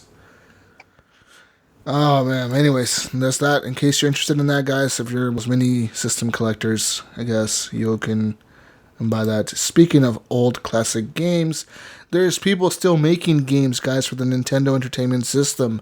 There's a guy. His name is Kevin Hanley. Not Henley. Hanley. Not Henley. He's from Crestview, Florida. Since 2009, Hanley has made 9 homebrew and NES games. That's pretty crazy. So this dude's actually like running around making old like games for the NES. It's pretty fucking crazy. That is. One of the games that he's made, I think it's called what the fuck is the game called? I just had it on here. Oh, the first game that he made was called Ultimate Frogger Champion, which is a port of the original arcade Frogger. And in 2015, he made The Incident, and recently he's made a game called Scramble, which is a port of an arcade game from the 80s. I don't know, guys. Guess if you're interested in buying these classic games, you can buy them. It's kind of weird. That is. He's making money off of this somehow. That is cool. People are buying it. Yeah, look at these cartridges on the picture. They're he actually like and made the discs. cartridge and the physical discs. Yeah, fucking crazy, huh? Anyways, guys, moving on. More Nintendo news. So much Nintendo news this week. I don't know why. Anyways, we gotta talk to our news machine about this. I'm just reading what the news machine gave me, guys. July 2017 marks a big anniversary for Nintendo. The company has now been producing video game hardware and software for 40 years, guys. Go 40 That's insane. years. They were beginning with the Color TV game 6 and Color TV game 15 in July 1977. Wow. That's Amazing. Nuts, dude. Yeah. Oh, yeah. Nintendo's first 2 machines were Pong clones.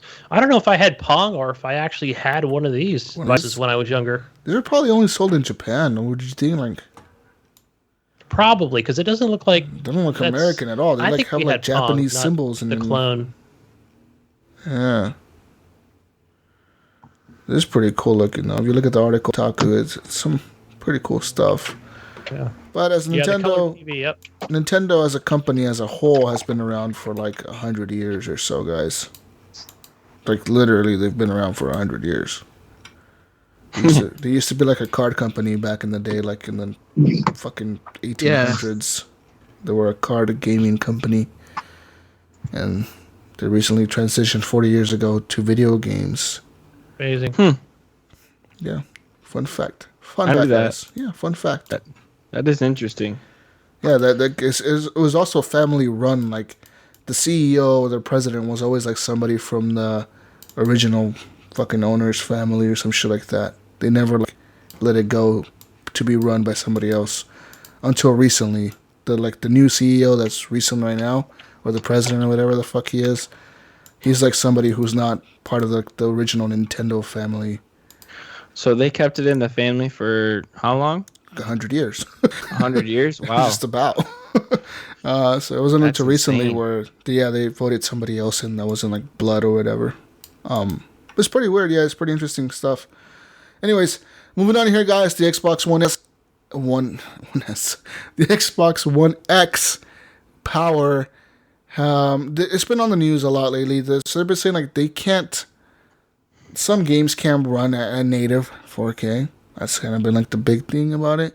And I don't know about you guys, but personally, I kind of don't want to talk about this because it kind of just doesn't matter. But Right. It's fake news. we have Wingman here. Wingman is a big Xbox fan. I want to talk about this with you. So they're saying that like the Xbox One X is going to be using the checkerboarding just like the PlayStation 4 Pro to run games at 60 frames a second because it can only do 30 within native 4K if it could do 30. What do you think about this, Wingman? It's a bunch of garbage. There's like Forza 7 is running native 4K at 60 frames a second. So it's up to the thing is Microsoft, I like the route Microsoft is taking. They're allowing the developers to do what they want, to give them the ability. They're not going to shoehorn them in. The bad thing about that is that if they decide not to do it because they're going to program for the lowest common denominator, which is PS4 Pro, which is subpar, then we may not get to take the extra advantage. But I really don't. We've already got like a list of over 60 games that are many are from third parties that are already going to get 4K updates for the Xbox One X on games we already have. So yeah, I think you might see more true 4K games coming out of Microsoft Studios and maybe some more checkerboarding stuff from the third parties, but it doesn't really matter. The games are going to look awesome. They're going to run awesome. If you have 1080p TV, you can still get this thing and get a boost and get 1080p resolution out of your games that are currently 900. This is a win for, it's all this is in my eyes is the Sony marketing machine going out there, riling up people or posing as quote gamers when it's really Sony's PR, trying to make Microsoft what they've done, making it sound bad because they know they got their butt handed to them. Yeah. They didn't even speak to it at all this year. Like every other year, they've been like, like mic drop, they're always punching jabs at Microsoft. They did nothing this year because they know they got nothing. Well, they could have. We just didn't hear them. It's just a bunch of garbage. Huh? I said they could have. We just didn't hear them in the beginning. Of E3 because their audio was out. Touche. But I mean, to add to your point, I mean, like right here, they say Gears of War 4. It's saying the frame rate on the Xbox One is 35, and they're not going off the multiplayer. They're just going off the campaign because the campaign only runs at 30. So I mean, it's just gonna run twice as better on the One X. Right. It's got the hardware, man. It's just like, I'm seeing like GameStop's like, not GameStop, GameSpot, I think it is, and Eurogamer. They're all just trying to do these clickbait articles, and it's like, oh well, it sucks to be an Xbox One gamer because you have to download all these other, the X is files, and you can't get the 4K. You're gonna get an advantage on your console anyways. Yeah. The X is adding and improving everybody's games, and it's like they're trying to put a negative spin on it. It's just like, whatever, it's just stupid. Yeah. And I would feel the same 4K. Way if this was like being attacking Sony or I'm not. Yeah, I host an Xbox show, and I game most of there. But I do. You guys heard me.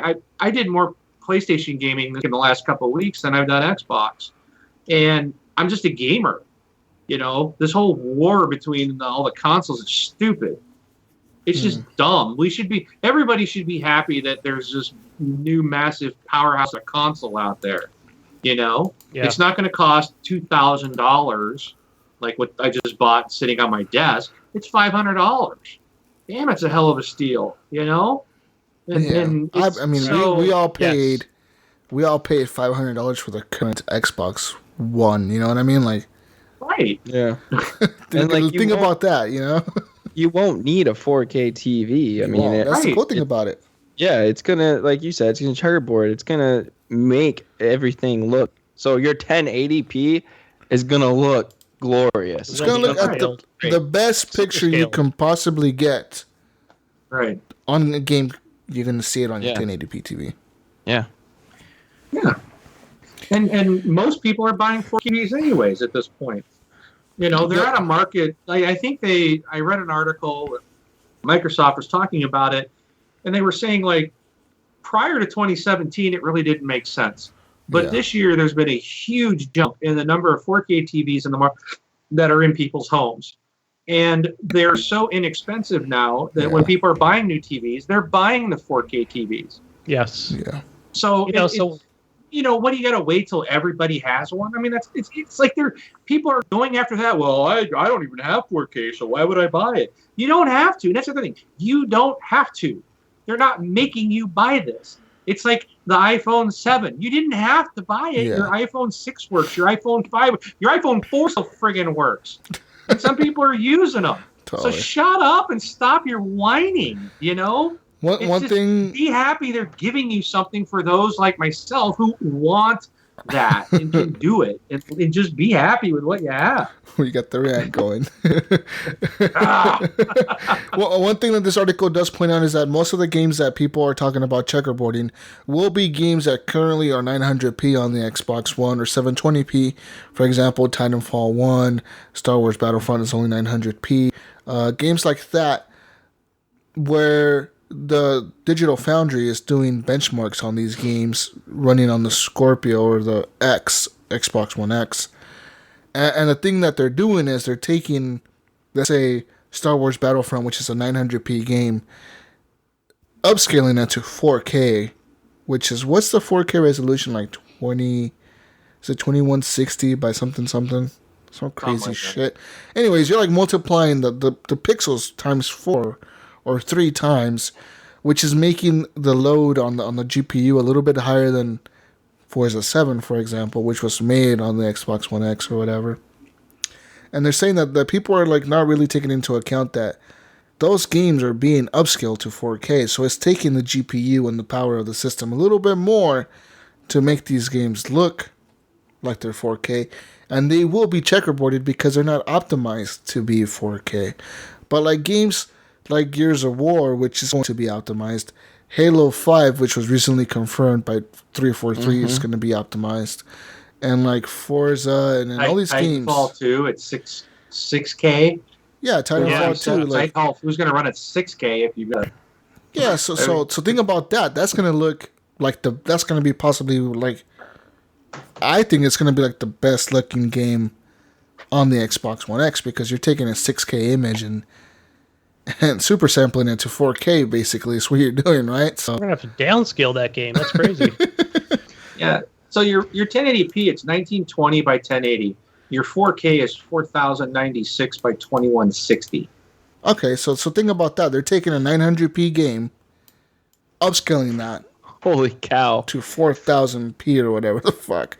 So like you're taking that look glorious and multiplying that by 4. So the rest of the reason is using the checkerboarding.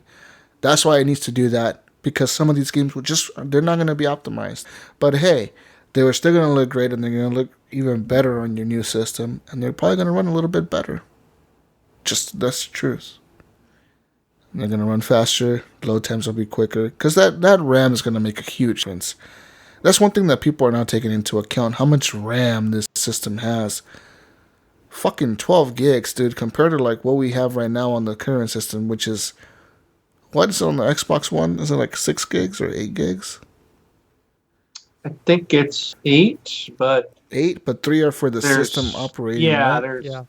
They've got a bunch of it reserved. So like 3 of them is like reserved. I think it's 2 gig reserved, 6 for the system or something. It's fucking crazy. But like on the Xbox One X, it's like you can use 9 gigs for the game. And the 3 are reserved for the operating system. And they said like at first it was only 8 gigs of RAM that they were going to be able to use, but they recently unlocked another gig of RAM they could use if they want to, like kind of like a extra gig of RAM or whatever for gaming. It's going to make games run so fucking good. I personally think it's going to make a difference. That's it, man. 6 teraflops compared to 4 teraflops. See, like with me, I'm not gonna care if it runs in 4K or not. Like, it's gonna checkerboard it, and it's gonna look great. It's gonna be at the greatest picture it can possibly be. And as long as I enjoy my game, and that's all that matters to me. Same. Exactly. Be happy with what you got. And another thing that personally I have to say for people that are always looking at graphics and frames per second, But let's take a second of why we do this, why we game, guys, and think about that. You do it to have fun. A game could be the prettiest fucking thing I've seen in the world, but if the fucking gameplay is boring, I'm not playing that fucking game. I'm not. Horizon Zero Dawn is a perfect example. You know what I mean? Like me. if a game is beautiful, it could look like I'm looking outside my fucking window. Yeah. But if it's not fun, Oh my gosh. then we're not gonna play it. Speaking about looking out your front window, did you see the video Brink posted about the Unreal Engine realism video? Oh my gosh. No. Oh my gosh. Those videos dude, are always so good. Sweet. Dude, Unreal Engine's been one of my favorite engines. They are always pushing the limits. Them and Frostbite. Frostbite does some good graphics. Anyways, but that's news of that, guys. Recently, I got a little bit of some kind of new news here, published today. Actually, it was kind of interesting. Sony PlayStation has it's been predicted that their next system will actually not be out next year. People are saying that the PS5 is actually going to be out in 2019, and they're predicting sales for the Xbox One X already. So I want you guys to tell me, I want a prediction from all three of you guys right now. How many systems do you think the Xbox One X will have sold by 2021 that they're predicting here? 2021? Just the Xbox One X. Yeah. 2021. Give me a number, Eric. 2 million. Okay. All right. Not bad, not bad. Gunny, give me a number that you think the Xbox One X would have sold by 2021. 80, that they're 000. predicting. I don't know. Give me a number, any number. Doesn't matter. It could 80. be 2. Yeah, 80,000. 80,000? That's like the first year. Man, That's whoa, like that's like the lowballing, first dude. week. Right. Jesus. What about you, Clint? What number do you think the Xbox One X? I'm thinking 1.5 million. Oh, by 2021, guys. That's like 3 years from now. Come on, guys. No faith in the Xbox brand. Wingman, tell me how many numbers, please, be higher than 10 million. 2 million. 15 million. Oh, You're really close, Wingman. The actual number they have predicted for the Xbox One X to have sold by 2021 is 17 million units. And they say by 2022, it will have sold over 20 million units. But that's a long time from now. That's like 6 years from now. And all, they say the total lifetime sales for the Xbox One brand itself will be 63 million units worldwide by the year 2022. And yeah, they're saying that the PS5 isn't going to come out next year. They're saying like, no, that thing, Sony already selling enough consoles. They don't need to pump out a new system. They just don't. Simply, they have the PS4 Pro right now. And as everybody's doing these comparison videos, they're basically saying like, look, the PS4 Pro can still kind of hold itself against the Xbox One X. That's what they're saying. Yeah. Not me. That would mean the article. Not me. Anyway, so that's kind of the news here for Sony. They keep banging out those exclusives, and they'll stay on top. They'll be the leader. I think what will happen in the first year is they'll have less sales for the One X than they did for the One S or Xbox One, because people are really this system for the fans that actually love Microsoft, who love Xbox, and the Xbox fans are going to get this system. Whoever's wishy-washy about the system, they're not going to get it. They'll wait like a year, I think, until it's $399 or $349. And eventually you start seeing more and more games come out for this system, and then people will actually see like this system can like push it to the limit. Like they can make it look great and play great. And other companies are going to see that too. It's just eventually over time, and everything will fall right into place for Microsoft. And then Sony's going to have to scramble and try to figure something out. Yeah, and I think as more people get 4K TVs as well. 80 million units, guys. I think people will sprinkle some 80 million on that. They'll just get a nice television, nice TV that will look good. I mean, Totally. because they said they don't need a 4K TV. I mean, if someone really wants a 4K TV, go get yourself a 4K TV. But like for me, I'll wait a little bit because I'll spend the money to get the Xbox One X, and then I'll just wait to get a 4K TV. Yeah. TVs are always developing and dropping in price and Right. stuff. So you'll always be able to get the TV. Like, unfortunately for me, like I won't be able to get the One X right away. I am gonna have to like wait probably a year or so. Okay. Best Buy credit card, man. No, but I mean, No, even dude, if I gotta, dude, I'm paying for school on my own with no financial aid. Right. I gotta, dude, that the price of that thing is a class for me. Drop out. Totally. Just get an Xbox. oh yeah. Oh yeah, because Well, that's they're the more wise. Sure, don't eat. How about that? I'm gonna game rather than student debt. Just skip your books, dude. Just skip your books and don't pay your books for your Cheat. classes. Dude, I'm hoping that I don't What? have as many books as I think because I'm going into speech communications. Oh, maybe you're still gonna have books. I'll have a few. But with that news being said, guys, of course, you know I think you guys are correct. But Xbox has already said, like, look, we're gonna sell more S's than the X's. Yeah. Whatever, we don't care. This shit's not for everybody. We understand this.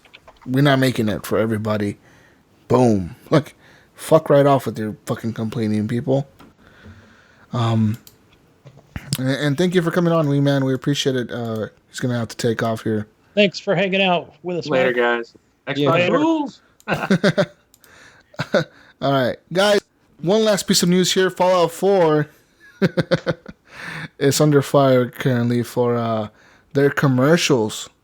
They use some music from The Wanderer. The song The Wanderer from the 1960s.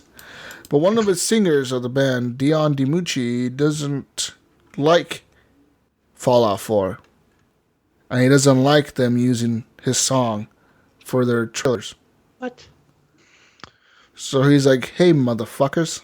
In other words, he's broke and he's trying to get some money. He called him repugnant and morally indefensible. Please. Yeah. He says Jeez. he is also entitled to bargaining with the company about a licensing fee. Yeah, of course. Well, you know what? Screw this guy. We don't want his song. in our So game. what did he do when you feel bad and you want somebody to not use your shit? You sue them. So he did. He's suing them because they failed to participate in fucking bargaining for a licensing fee with ZeniMax, or ZeniMax failed to get some licensing from him for his music. He's like, fuck you guys, motherfuckers. Yeah, it's because he basically felt that the trailers that his songs were in were too violent, basically, and he disagreed with it. Yeah, he says it doesn't go with the song. It's not what his song's about. Right. Fallout 4 is not a violent game, of course.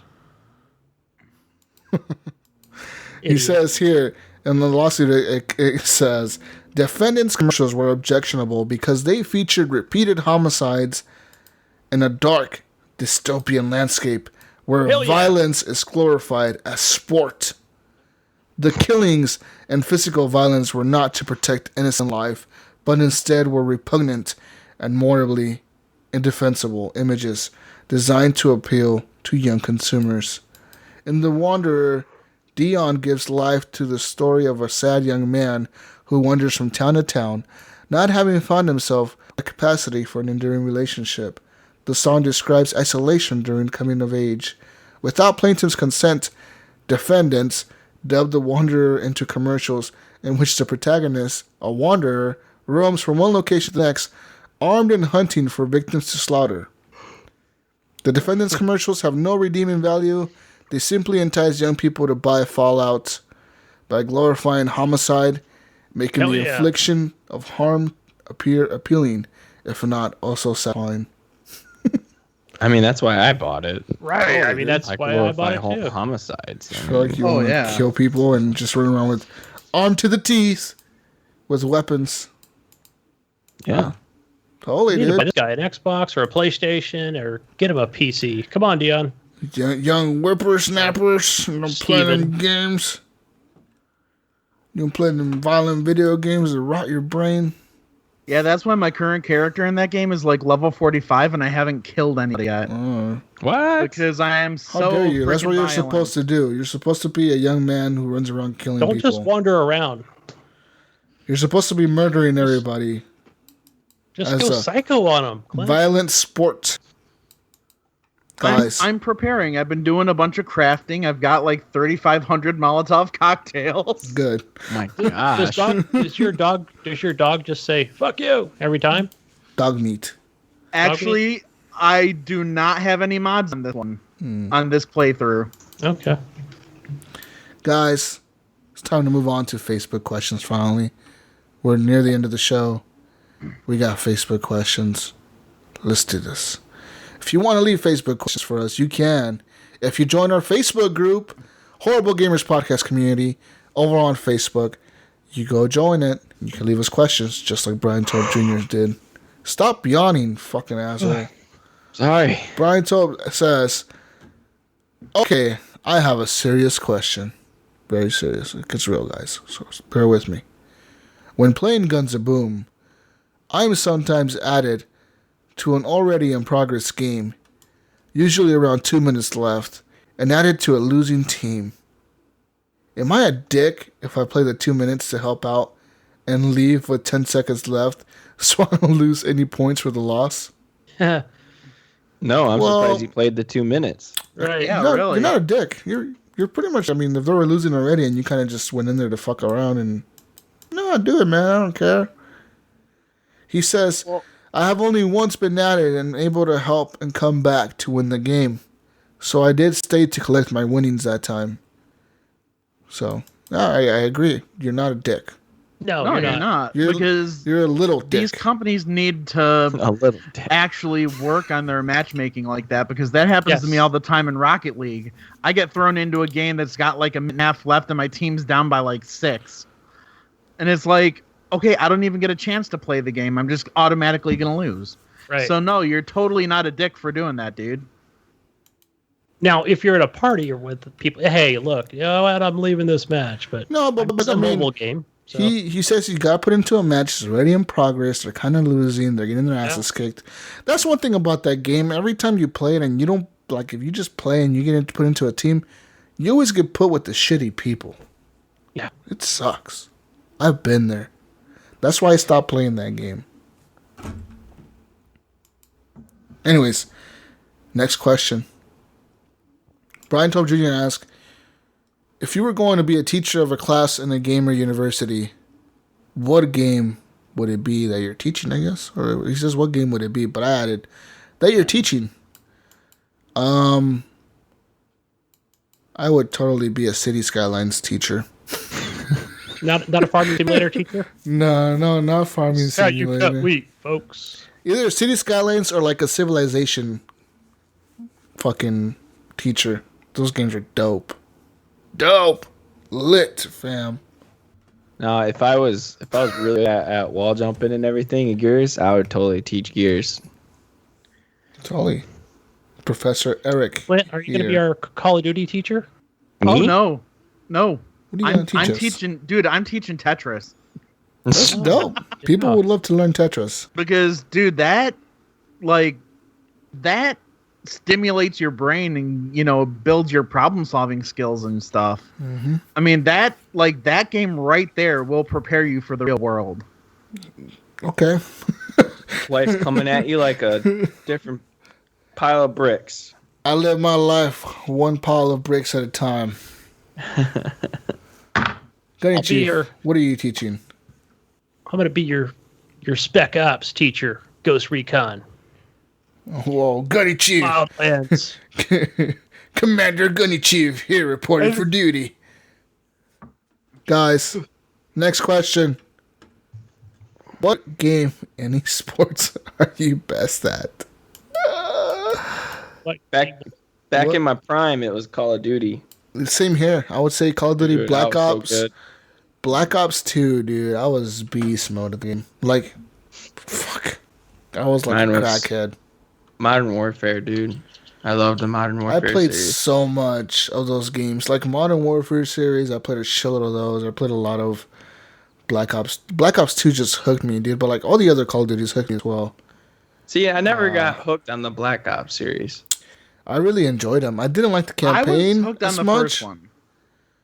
But because all my friends started playing the first one, like the online, I was like, I'll buy it, I guess. So I did, and I really enjoyed multiplayer. The way they introduced those COD points and like contracts and wagers and all that shit was fucking cool. Dude, I like being able to play the combat training and run through all that with people without having to be in the general public multiplayer without the little bitches. I was always in the general public multiplayer kicking ass and taking names, but mostly kicking ass and then taking names. I remember Modern Warfare 2. I would always run the maps with a sniper and quick scope people. Yeah, quick scoping or like. Oh, dude, I was so good at that. What was that one gun in Modern Warfare 2? Everybody like the Scar. Everybody used the Scar. They used the Scar. And the MK14. The intersection, I think that's what it was called. The Interceptor. Interceptor. Yeah, I don't. It was something. Sniper rifle, right? It was a sniper. Yeah. But yet, I would run that class with a throwing knife. Anything. It would to. Throwing knives. Enable me to like have a quick scope. Obviously, I remember when we were troll people and we would run around with shields. Did you ever try in like the beginning of every match to tomahawk your totally throwing knife across the fucking map? Yeah, throw that fucker across the map. And then you felt like a king if you actually got one. Yeah, dude. Oh fuck! I remember getting what map was it? The one like. There's a satellite dish and there's a really tiny map. You remember that one? Yeah. There's a satellite dish and then you either spawn on one corner or the other corner. There's like a little underground bunker next to where you spawn. Or on the other side is a bunch of crates that you could hide behind.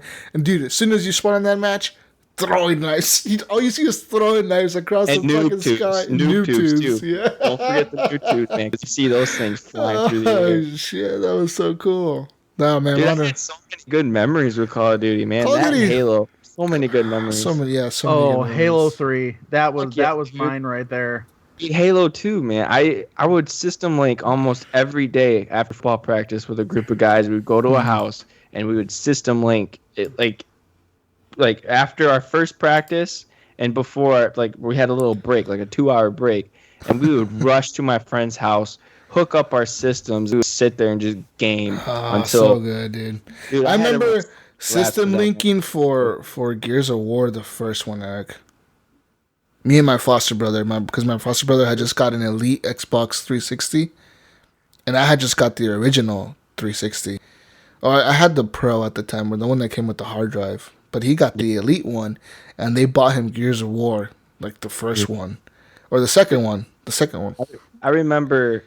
And I remember I had it too, dude. We system linked. We fucking co-op the shit out of that game. Fuck, dude, yeah. Dope. System Link was awesome back in the day. When he brought his big ass TV and we put it in the room, we got in trouble for staying up like till like fuck, dude. It was like 5 a.m. I remember my foster dad waking up to go to work. He's like, "What the fuck are you guys doing up?" Like, dude, we're still playing this. Like, fuck you, go to work. I ran into that same situation, man. Like, I would always go to my neighbor's house because I never had siblings, and I would always go over there to play. And I think it was like a PlayStation 3. He had the Lord of the Rings Return of the King game, and we literally played that until like 3 or 4 o'clock in the morning, and his dad came up and said, "What the fuck you doing? Go to bed." And we were just like, "Sorry." Oh, man. Yeah, dude, totally. Next question. Fuck. But my esport game would have been Rocket League. Oh, Rocket League? Okay. What about you, Gunny? Oh, he's not here. Oh, okay. Well, fuck. Left. He left? Yeah, I don't know. He's in here. Just I think you mean he left like the show. I was like, whoa, okay, no. Thank you for saying bye. No, he just got from the Xbox. Brink had to leave earlier. His wife morphin timed on his ass and he had to leave. Morphed. Becca's awesome though. Anyways, next question. Brian Tobe Jr. fucking for the 300th question of the show since he's been listening. He says, since you knew you were not going to be on video tonight, did you have extra time to game since you did not have to get all pretty for the video? Gosh, no. Totally, dude. No. I have been freaking cleaning all day. My wife wanted to move that bed at like 8 o'clock at night. Like I just got like Wildlands set up, and I was stoked. Eric, we need to play Kane and Lynch too. I heard that game is good call, man. I'm gonna run it with you, bro. With you. Hey, I told my wife I'm not doing anything tomorrow. You tell her. You tell her I'm playing Kane and Lynch 2 with Jesus. You leave me alone, woman. Yeah, no, like she wanted to dismantle this bed, like the frame and everything. I'm surprised she hasn't thrown anything at you lately. Like since you've been on the show, you complained about this quite a bit on here. Throw anything at me, she just comes up and pinches my nipples, man. I'm surprised. She hasn't like. I'm surprised we haven't seen any live beatings on camera right now. Since you keep talking about this, I'm sure she can hear you. Oh. Anyways, Eric always looks pretty. Fucking Thank Ryan. you. Why you gotta ask these questions? Gunny looks okay. He does look pretty sometimes. Dude, Gunny always he either goes in games, takes the blue pill, or takes the nap. Those are the three things. Old gamer Gunny. You know me. Old gamer Gunny. He says, another question here. Besides the Horrible Gamers Associated streams, do you watch anyone else stream games? And do you do all the giveaways they do when streaming? Well, first off, the Horrible Gamers podcast does do giveaways, but we do them for our listeners, like you guys. Second of all, we don't really stream that much. Sometimes we do. Not really. But we're not I like... planned on it, but it never... We're not like... Every time I stream, I'm not like a fucking hardcore streamer. Like I'm not those dudes that like have like gaming chairs and they sit around. We don't get paid by them. Yeah, like stream all day. We can't do that. We work and shit. Yeah, pretty much. Let's be real here. Like I work a lot of my week, so I don't have time to stream. There's a couple that I like, and he's one of them is Darkness 49. He plays PUBG, Rainbow Six Siege. You know all the games I enjoy. Another guy is Roids0777. He plays a lot of PUBG. What is PUBG? PlayerUnknown Battleground. Oh, okay. Yeah, I think they just call it PUBG for short. PUBG. All you young kids in your fucking acronyms for everything. LOL, PUBG, LMFAO, lit. English language will just be acronyms. Stay woke, fam. Yeah, you've got Noob Face Games. That's Gilbert. He's a part of our community. Mm-hmm. He's growing in popularity on Twitch. It's a plug. Yeah, he's playing Overwatch and Rainbow Six Siege. All the good. Apparently, what you learn from this question, Brian, is that Gunny watches a lot of fucking streamers. I do. Especially during the week. Watches streams. He plays video games. Takes the blue pill. Takes naps. That's all he does with his life. Yeah, that's Gunny in the day. In that order. In that order, exactly. Do you watch any streamers, Clint? Really, there's only one that I watch. His name is Omniscient Shark. Oh, okay. And he'll play Rocket League. He'll mix it up, and sometimes he'll do one of the the Jackbox party games. He'll do this one trivia one because you can jump in there with your tablet or cell phone, so you can actually kind of be part of the stream with him. It's actually really cool. Party, yeah. I've done that with a streamer. Awesome. But I've done that. But we've had streamers. We've had streamers on this show before. Other than seeing the occasional one from Eric or Ryan or somebody. Other than that, not really. We had this chick on years ago. Horrible Gamers. Her name was Flower Kid Nana. She's on. She's a Twitch streamer. She's actually a Twitch partner now. She has all the fancy Twitch shit. She does a lot of fucking streaming, dude. That's all she does. Stream. Do you guys think Twitch is dying, or do you think Twitch is gonna go strong for a while? Will go on for a long time, I think. Mixer, I don't watch TV, so will too. I watch a lot of stream. That's the thing, right? That exactly what Gunny said. You don't watch TV no more. Generations under us, even including my generation, I'm 26 years old, dude. People my age and younger don't watch TV at all.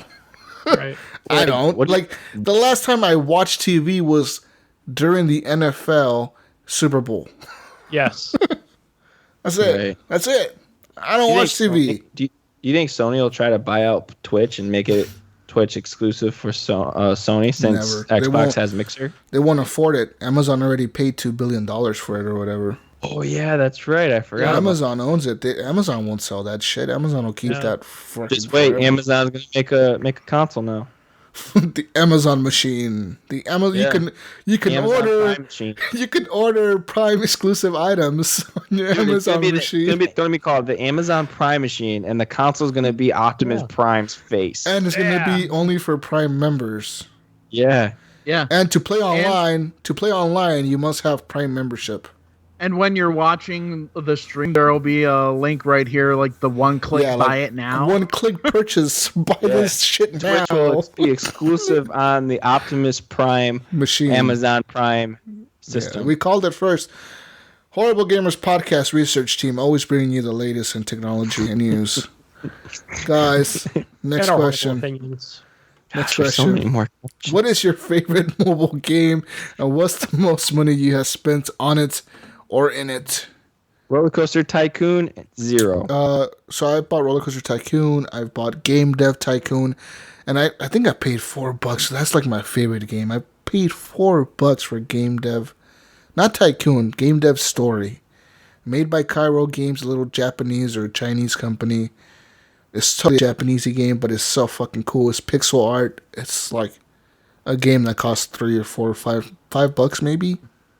So fun. Like all you do, Tycoon's is like $5. All you're doing in Game Dev Story is you have a game company and you gotta make games, and you gotta make the best games, and you gotta hire people and make the best games ever. It's so easy, so fun, so good. I played it. It's a great game. Yeah, that's like one of the games that hasn't been deleted off of my phone for years.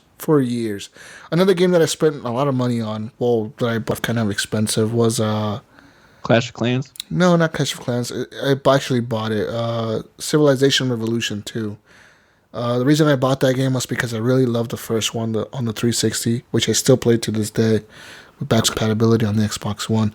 But it only came out on iPhones and like Android, and it didn't come out anywhere else. That's really weird how Sid Meier made that deal where they only made it for iPhone.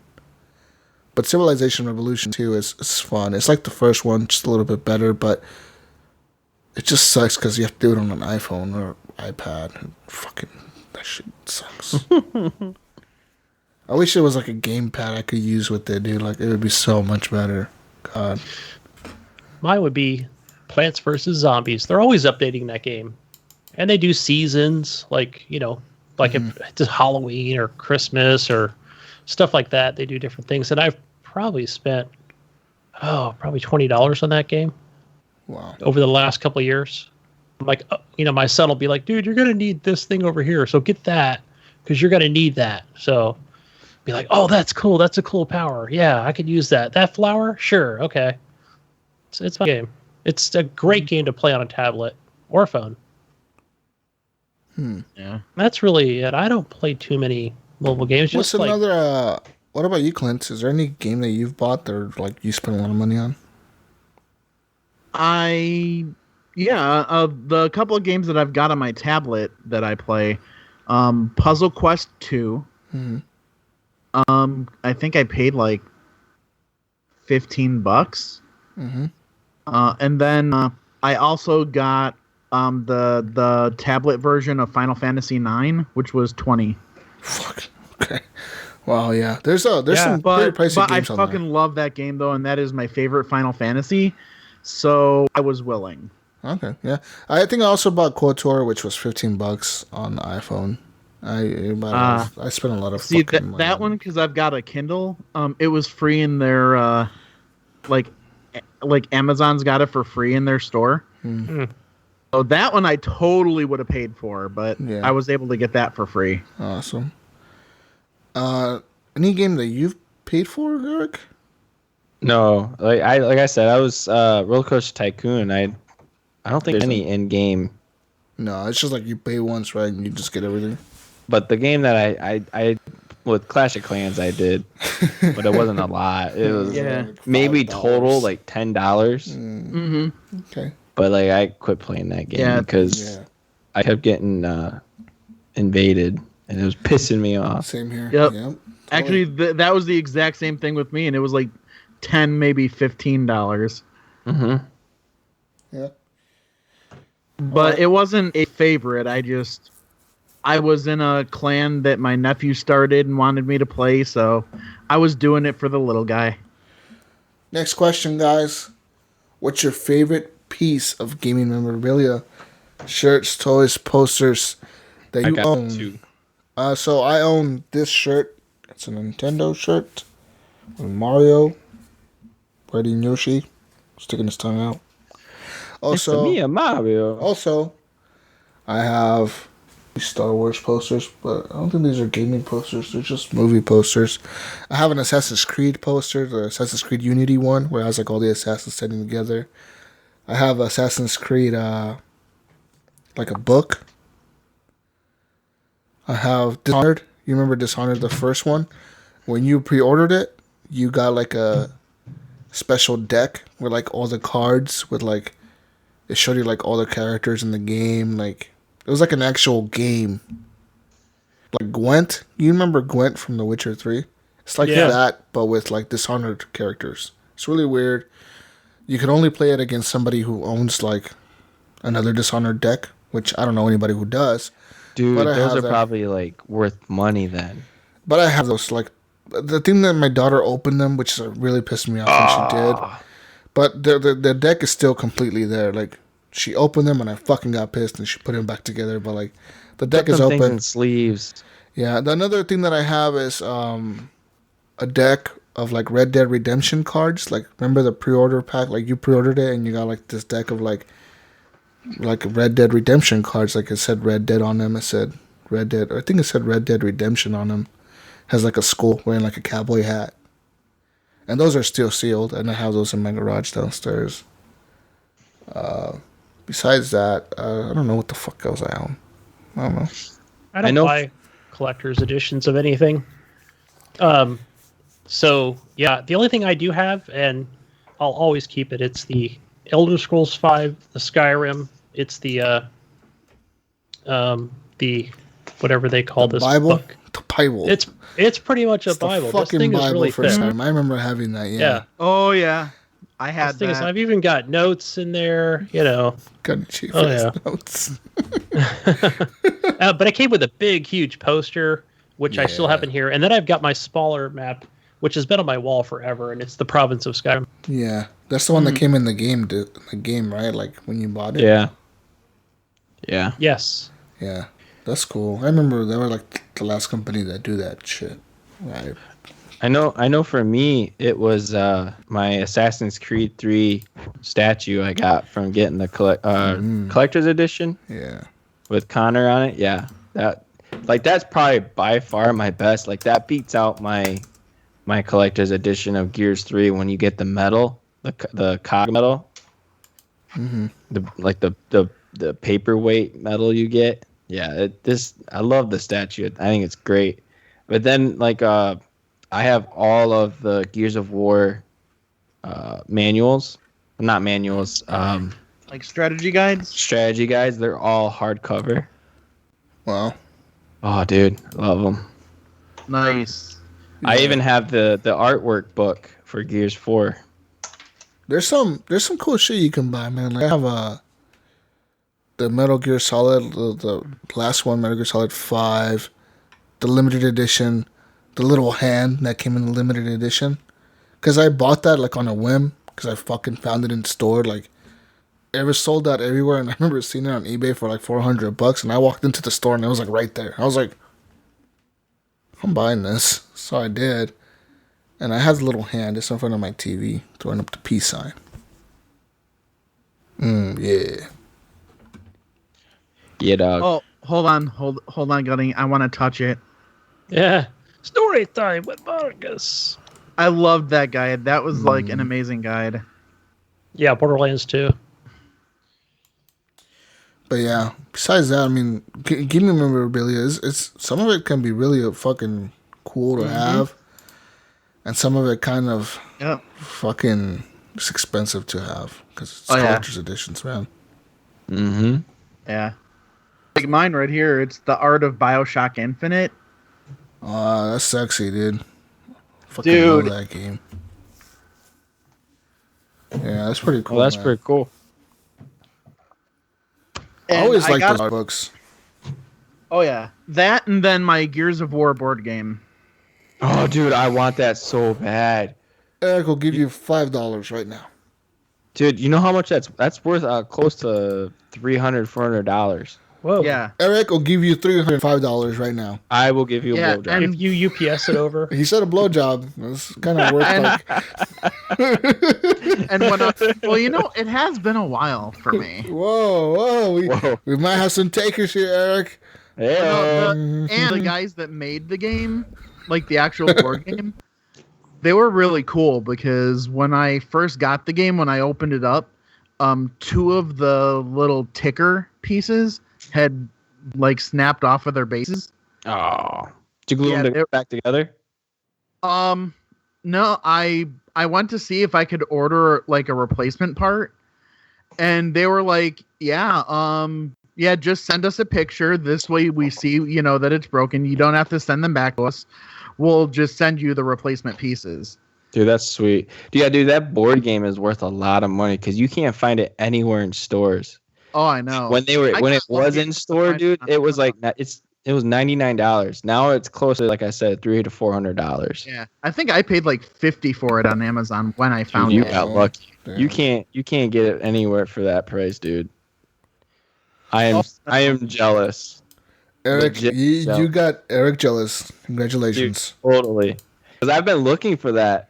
Because I saw it and I had it in my hands at a Barnes and Noble for $100, and I looked at it. And I'm like, This seems to happen a lot with you, Eric, where you seem to be able to get things for $100 and you don't get them, and then you really want them later.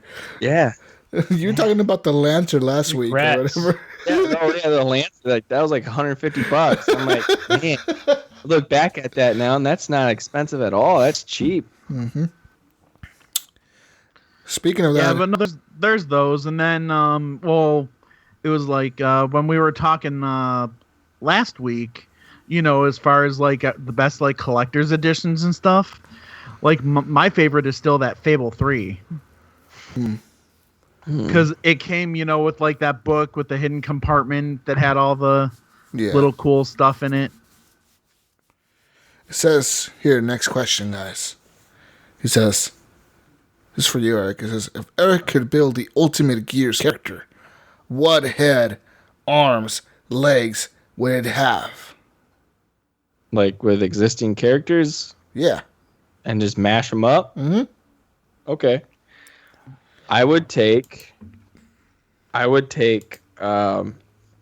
JD's legs Okay. because he's got normal feet rather than the big looking feet that they have in Gears 1 through 3. Let's see the head. I would pick Dizzy because Dizzy's awesome. Okay. Arms, I would pick Dom because he's got the sweet Maria tattoo Yeah. of his wife. I already said legs would be Torso. GD. Torso. I would pick. It's a toss up between Ty and Marcus. Ty, dude. That would be so dope. Probably Ty because I like Ty's a cool character. He is. It's sad how he dies, but it's Oh, so sad. so I sad. cried. Makes me cry right now. And And he what it- says, the question continues. He goes, and what would it have for a gun and special powers? Same thing for Jesus for Mass Effect. Wow. Okay, well, for me, it would be just the normal Lancer with the chainsaw, but also a Nasher attachment. Hoorah. That's just super American right there. Yep. And then a Special- bald eagle sound effect would come out of it. Fucking bald eagle. And the only sound and the only voice he would say is "Merc up, yeah." I need mods for totally. Gears. We need some mods now. My God. mod support. I'm gonna email Rod Ferguson and tell him my mod idea.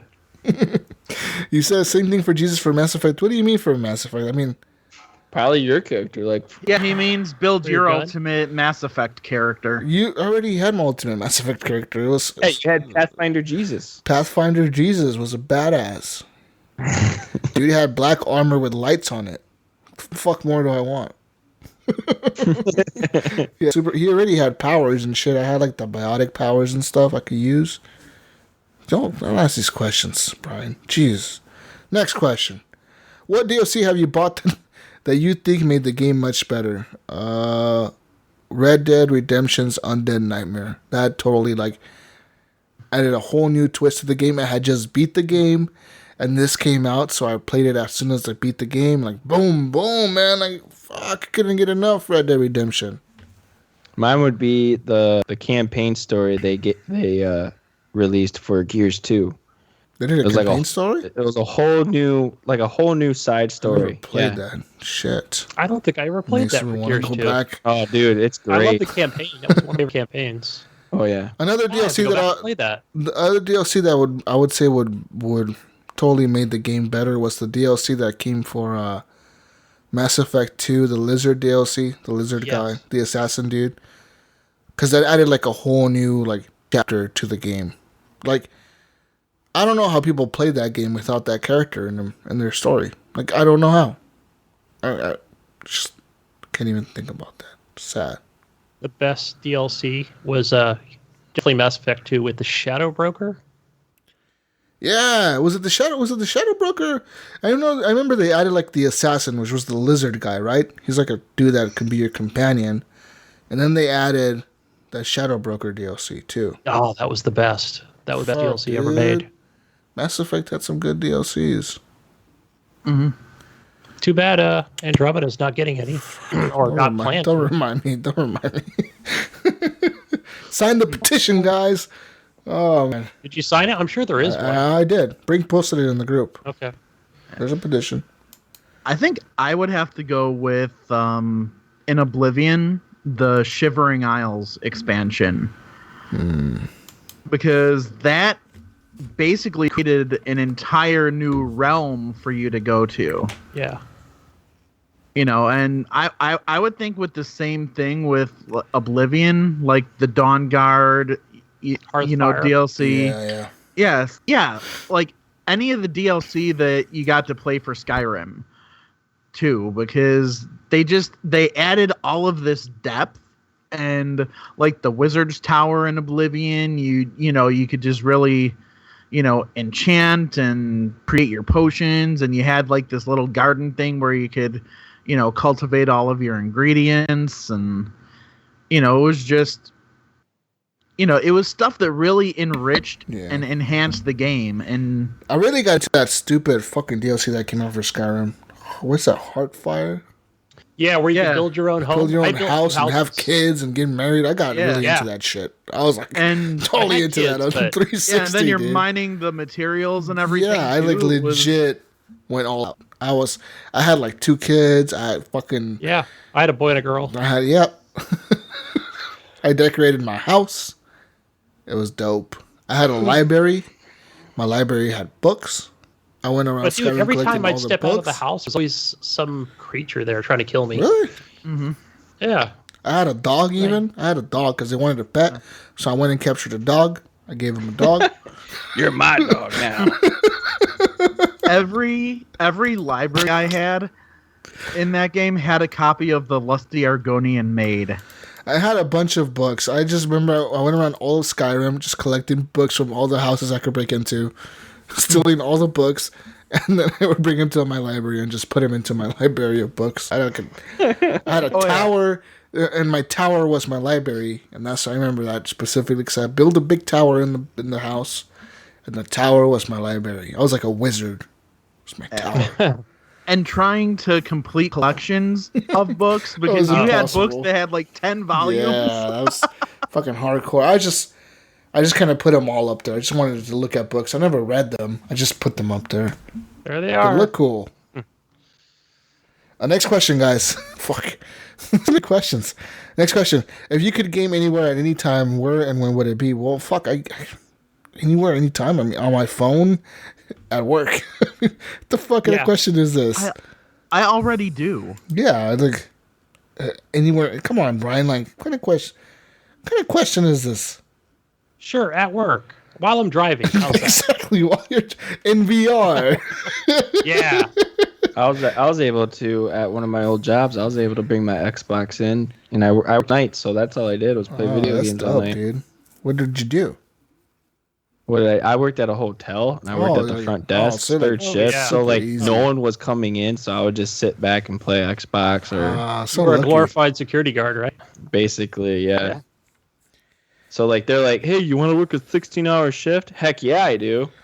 Yeah. Yeah, I'll get paid overtime. Right. Next question. How jealous of Ryan are you at his birthday cake? Very That was a jealous. cool cake. That was an cool awesome cake. cake. Wow, she must really love him. That is a nice That's cake. so nice, dude. That's so nice of her. I wish somebody would make me a cake. He says, if you could get a gaming cake for your birthday, what would it be? I want a cake. I want the Assassin's Creed 3 statue as my cake. I want the Gears of War Omen. Oh, that's pretty cool. That's okay. That's dope. I'm getting a Tetris cake. Okay. And each fucking piece, Tetris. No, seriously, dude. Yeah, what's up with you and Tetris? Each piece can be a different flavor of cake. Oh man. Like one could be like a chocolate, one could be a vanilla, one could have like strawberry in it. Okay. We got it. All right, awesome. And you just piece them all together like you would in your like belly. a Tetris board. Yeah. Just give me a Minecraft cake. I'll be happy. Okay. Yeah, sure. It's like a Why Tetris not? cake, but better. It'll have That blocks. Tetris cake is a Edible great blocks. idea. Fucking Tetris cake. Oh man. Next question. What is the best gaming present you have gotten for your birthday? Personally, my 4K TV, which I bought for myself for my birthday. My original Xbox that I got for my birthday with Actually, Tony Hawk. No, I'm gonna say this. My 360, the first one that I got with GTA 4, after like 2 weeks after release, that my cousin bought for me. Like, legit, brand new 360 Pro with GTA 5. And I remember getting Call of Duty 4 like that same year. So amazing.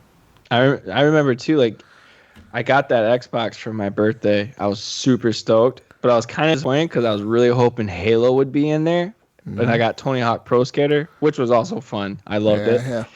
But from my birthday money, I got enough to go buy Halo Combat Evolved. Bro, no hesitation, no buyer's regret. I went and bought that game, and I played hours and hours and hours of Halo Combat Evolved. Gaming presents are the best, dude. If you know a gamer in your life and you know their birthday's coming up, just buy them something fucking cool that's related to gaming. I love you forever. Yeah, mine was back on the Nintendo 64. Oh shit! One of my best friends bought me Star Wars Rogue Squadron. That's a good game, dude.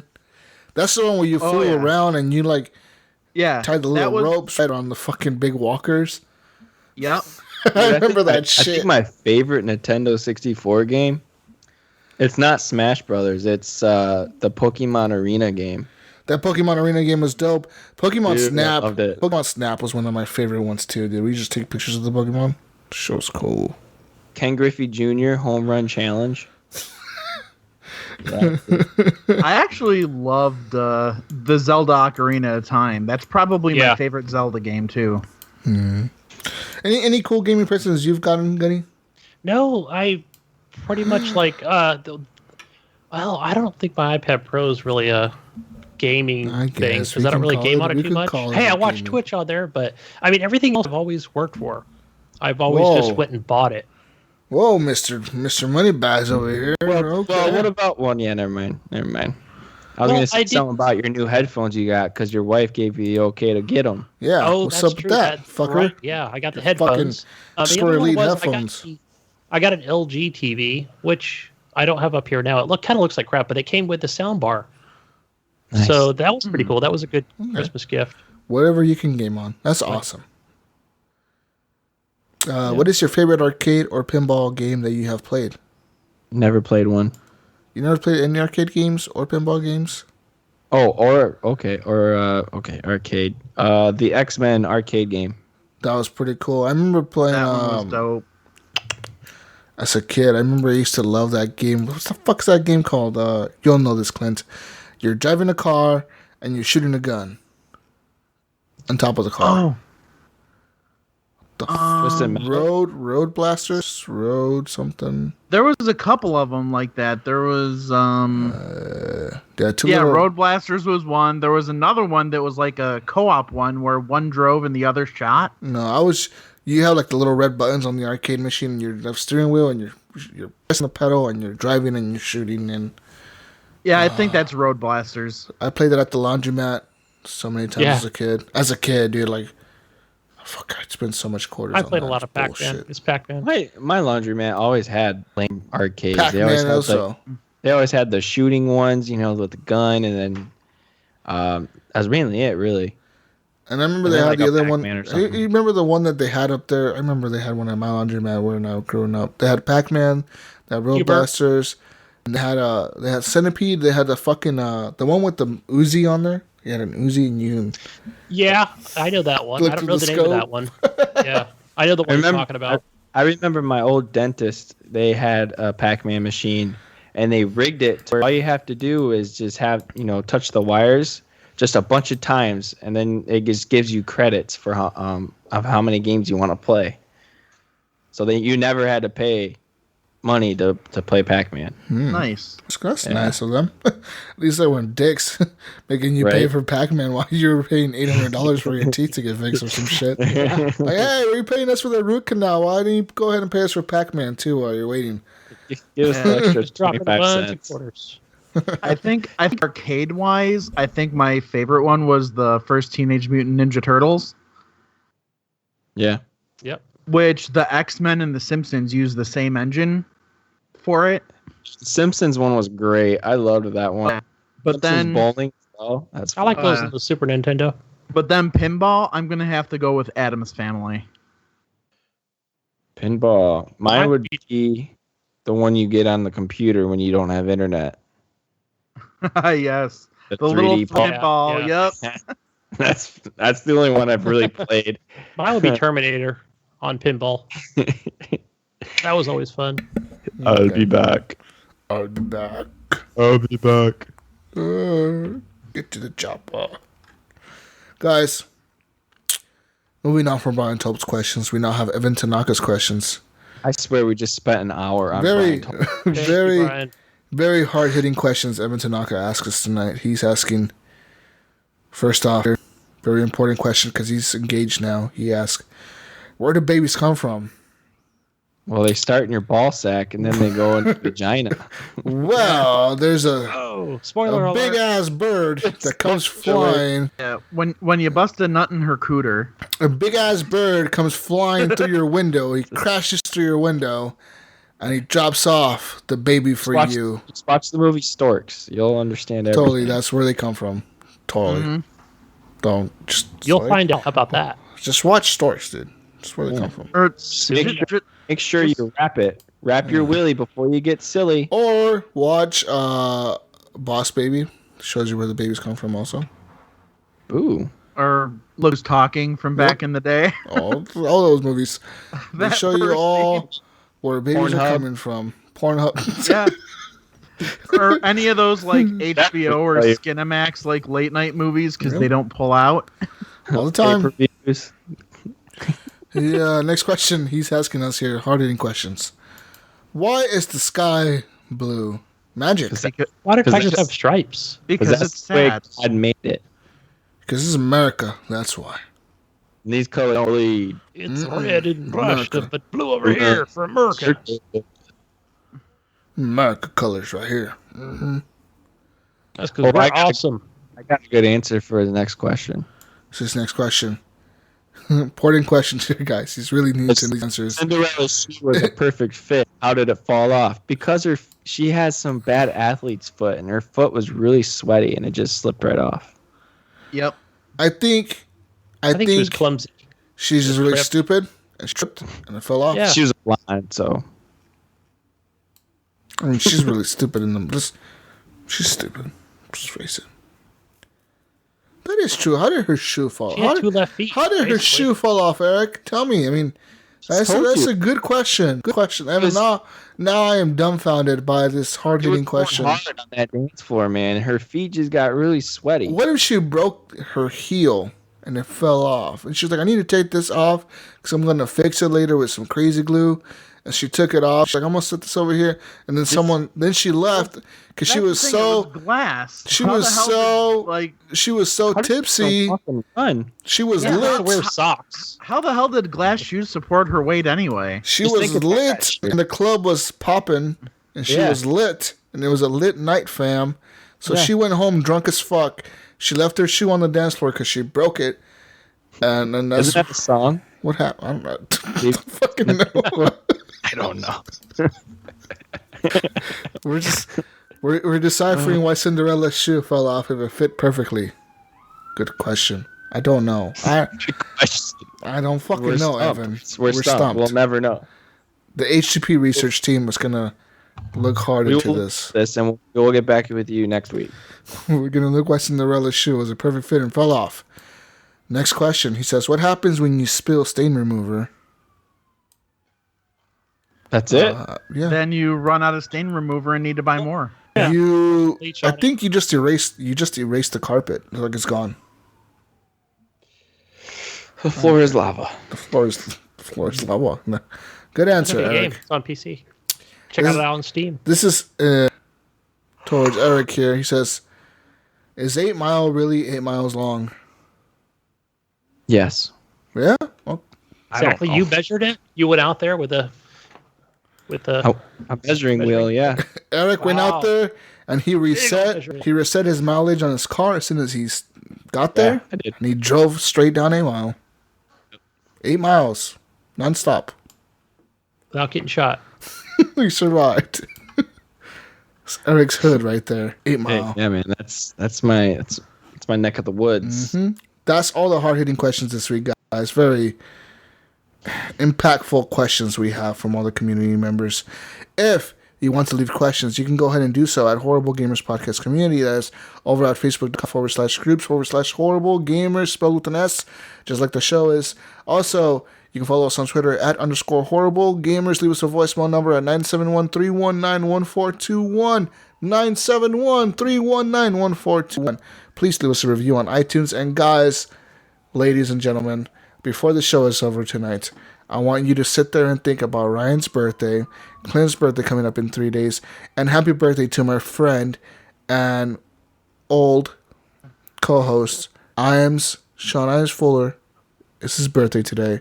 Happy birthday. Oh, it is. We love you, man. This show's dedicated to you as well. It is now. Happy I didn't see that. birthday. I would have got a notification, but happy birthday. Happy birthday. Happy birthday, Sean. Today is his birthday, Happy guys. birthday. Well, now it is because it's 12 a.m. It's late. Ryan, Yeah, happy I got belated told birthday. Ryan, happy birthday. Sean, happy birthday. Clint, happy early Clint, birthday. happy birthday. Thank you. Thank you. And if it was your birthday this week, we wish you a happy birthday as well. Happy birthday from Applebee's to you. Feedback We at wish you was a horriblegamers.com is our email address. You can leave us an email there if you like to. You can always message us individually on Facebook. You find us on the group. Our intro song was done by Fowler and Twistex called Breakout. It's a good song. Go listen to it on YouTube. And what else do we have here? That's it. I think so. We're done. Almost. Guys, you can find me on Xbox Live, gamertag Jesus Walks a Lot. This week I'll be playing Deus Ex, Mankind Divided. I will also be playing City Skylines. I need to finish Gears of War 4 because that shit's going to be sitting in my backlog for a while if I don't. Kane and Lynch. Where you, me, and Eric are going to stream. Co-stream it. We're going to co-stream and we're going to betray each other in the co-op. Yep. Because I heard you could do that in co-op, Eric. You can betray each other. You can set each other up. I'll betray you all night Nice. long. You shut your mouth. I'll betray you first. Wait. You wait. You think we're friends. This game is going to end our friendship. You wait.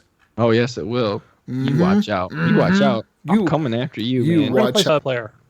Co-op. Kane and Lynch. Co-op. There'll just be a bunch of Kane and Lynches running around trying to kill each other. Is that what multiplayer is? I don't know. I've never played it. Well, how funny would that be? Just two characters. Everybody's the two characters. You got the Kane team and the Lynch team. Oh man, that'd be so cool. Anyways, guys, we love you. Please add us on Xbox Live. As you know, you can add me, Gamertag, Jesus Walks a Lot. Please review on iTunes. Next person, Eric, you look tired. Tell me, where can we find you?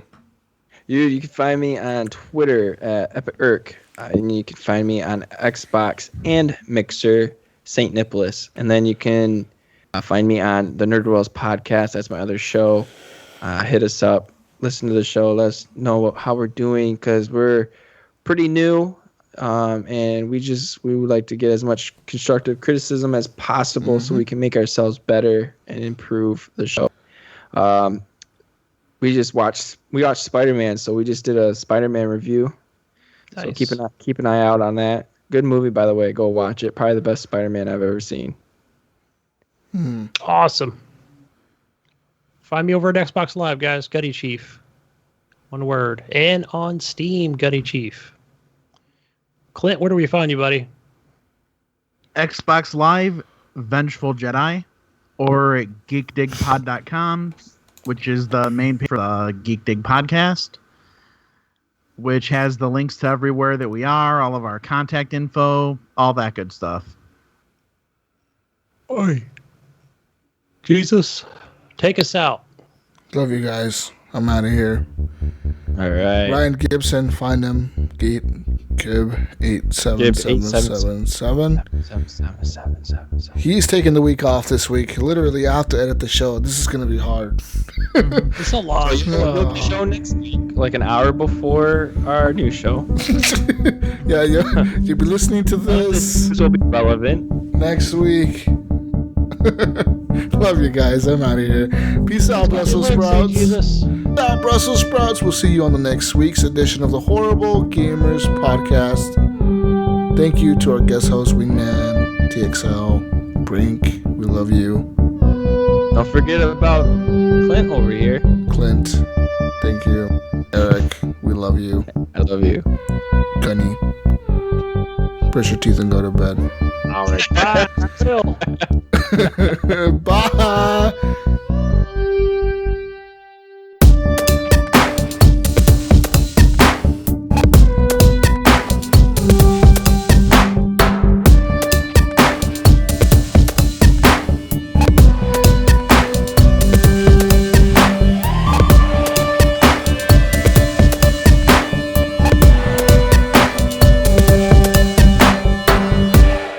Here now. Look at here now. You guys want to know some crazy shit? You getting the iPhone or the S8? S8. He was fired. Yeah, so was Ryan. I think he's fired. I think he really thinks he's fired. He's not on Skype. Gunny, you son of a bitch. F those guys. I'm gonna go make my own podcast. I'm gonna call it the Old Timers with the Blue Pill podcast. Oh, hold on.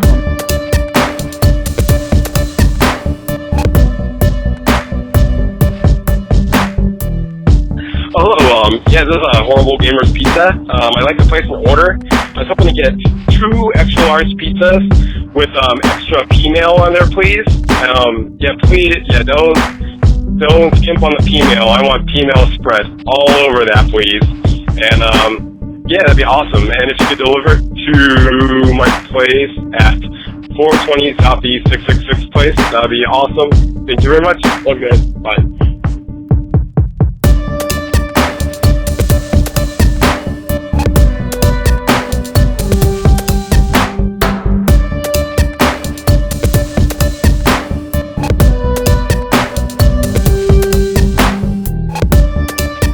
I can hear you, Gunny. You don't have your mic muted. You fucking... Oh, what a dick. He left the party. He just left the party. This motherfucker. Oh, hell no. He's fired. He's done, guys. I'm done, motherfucker.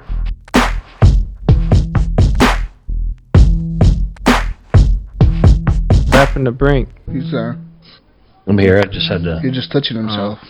touch myself. Touch himself for a second. You shall not pass.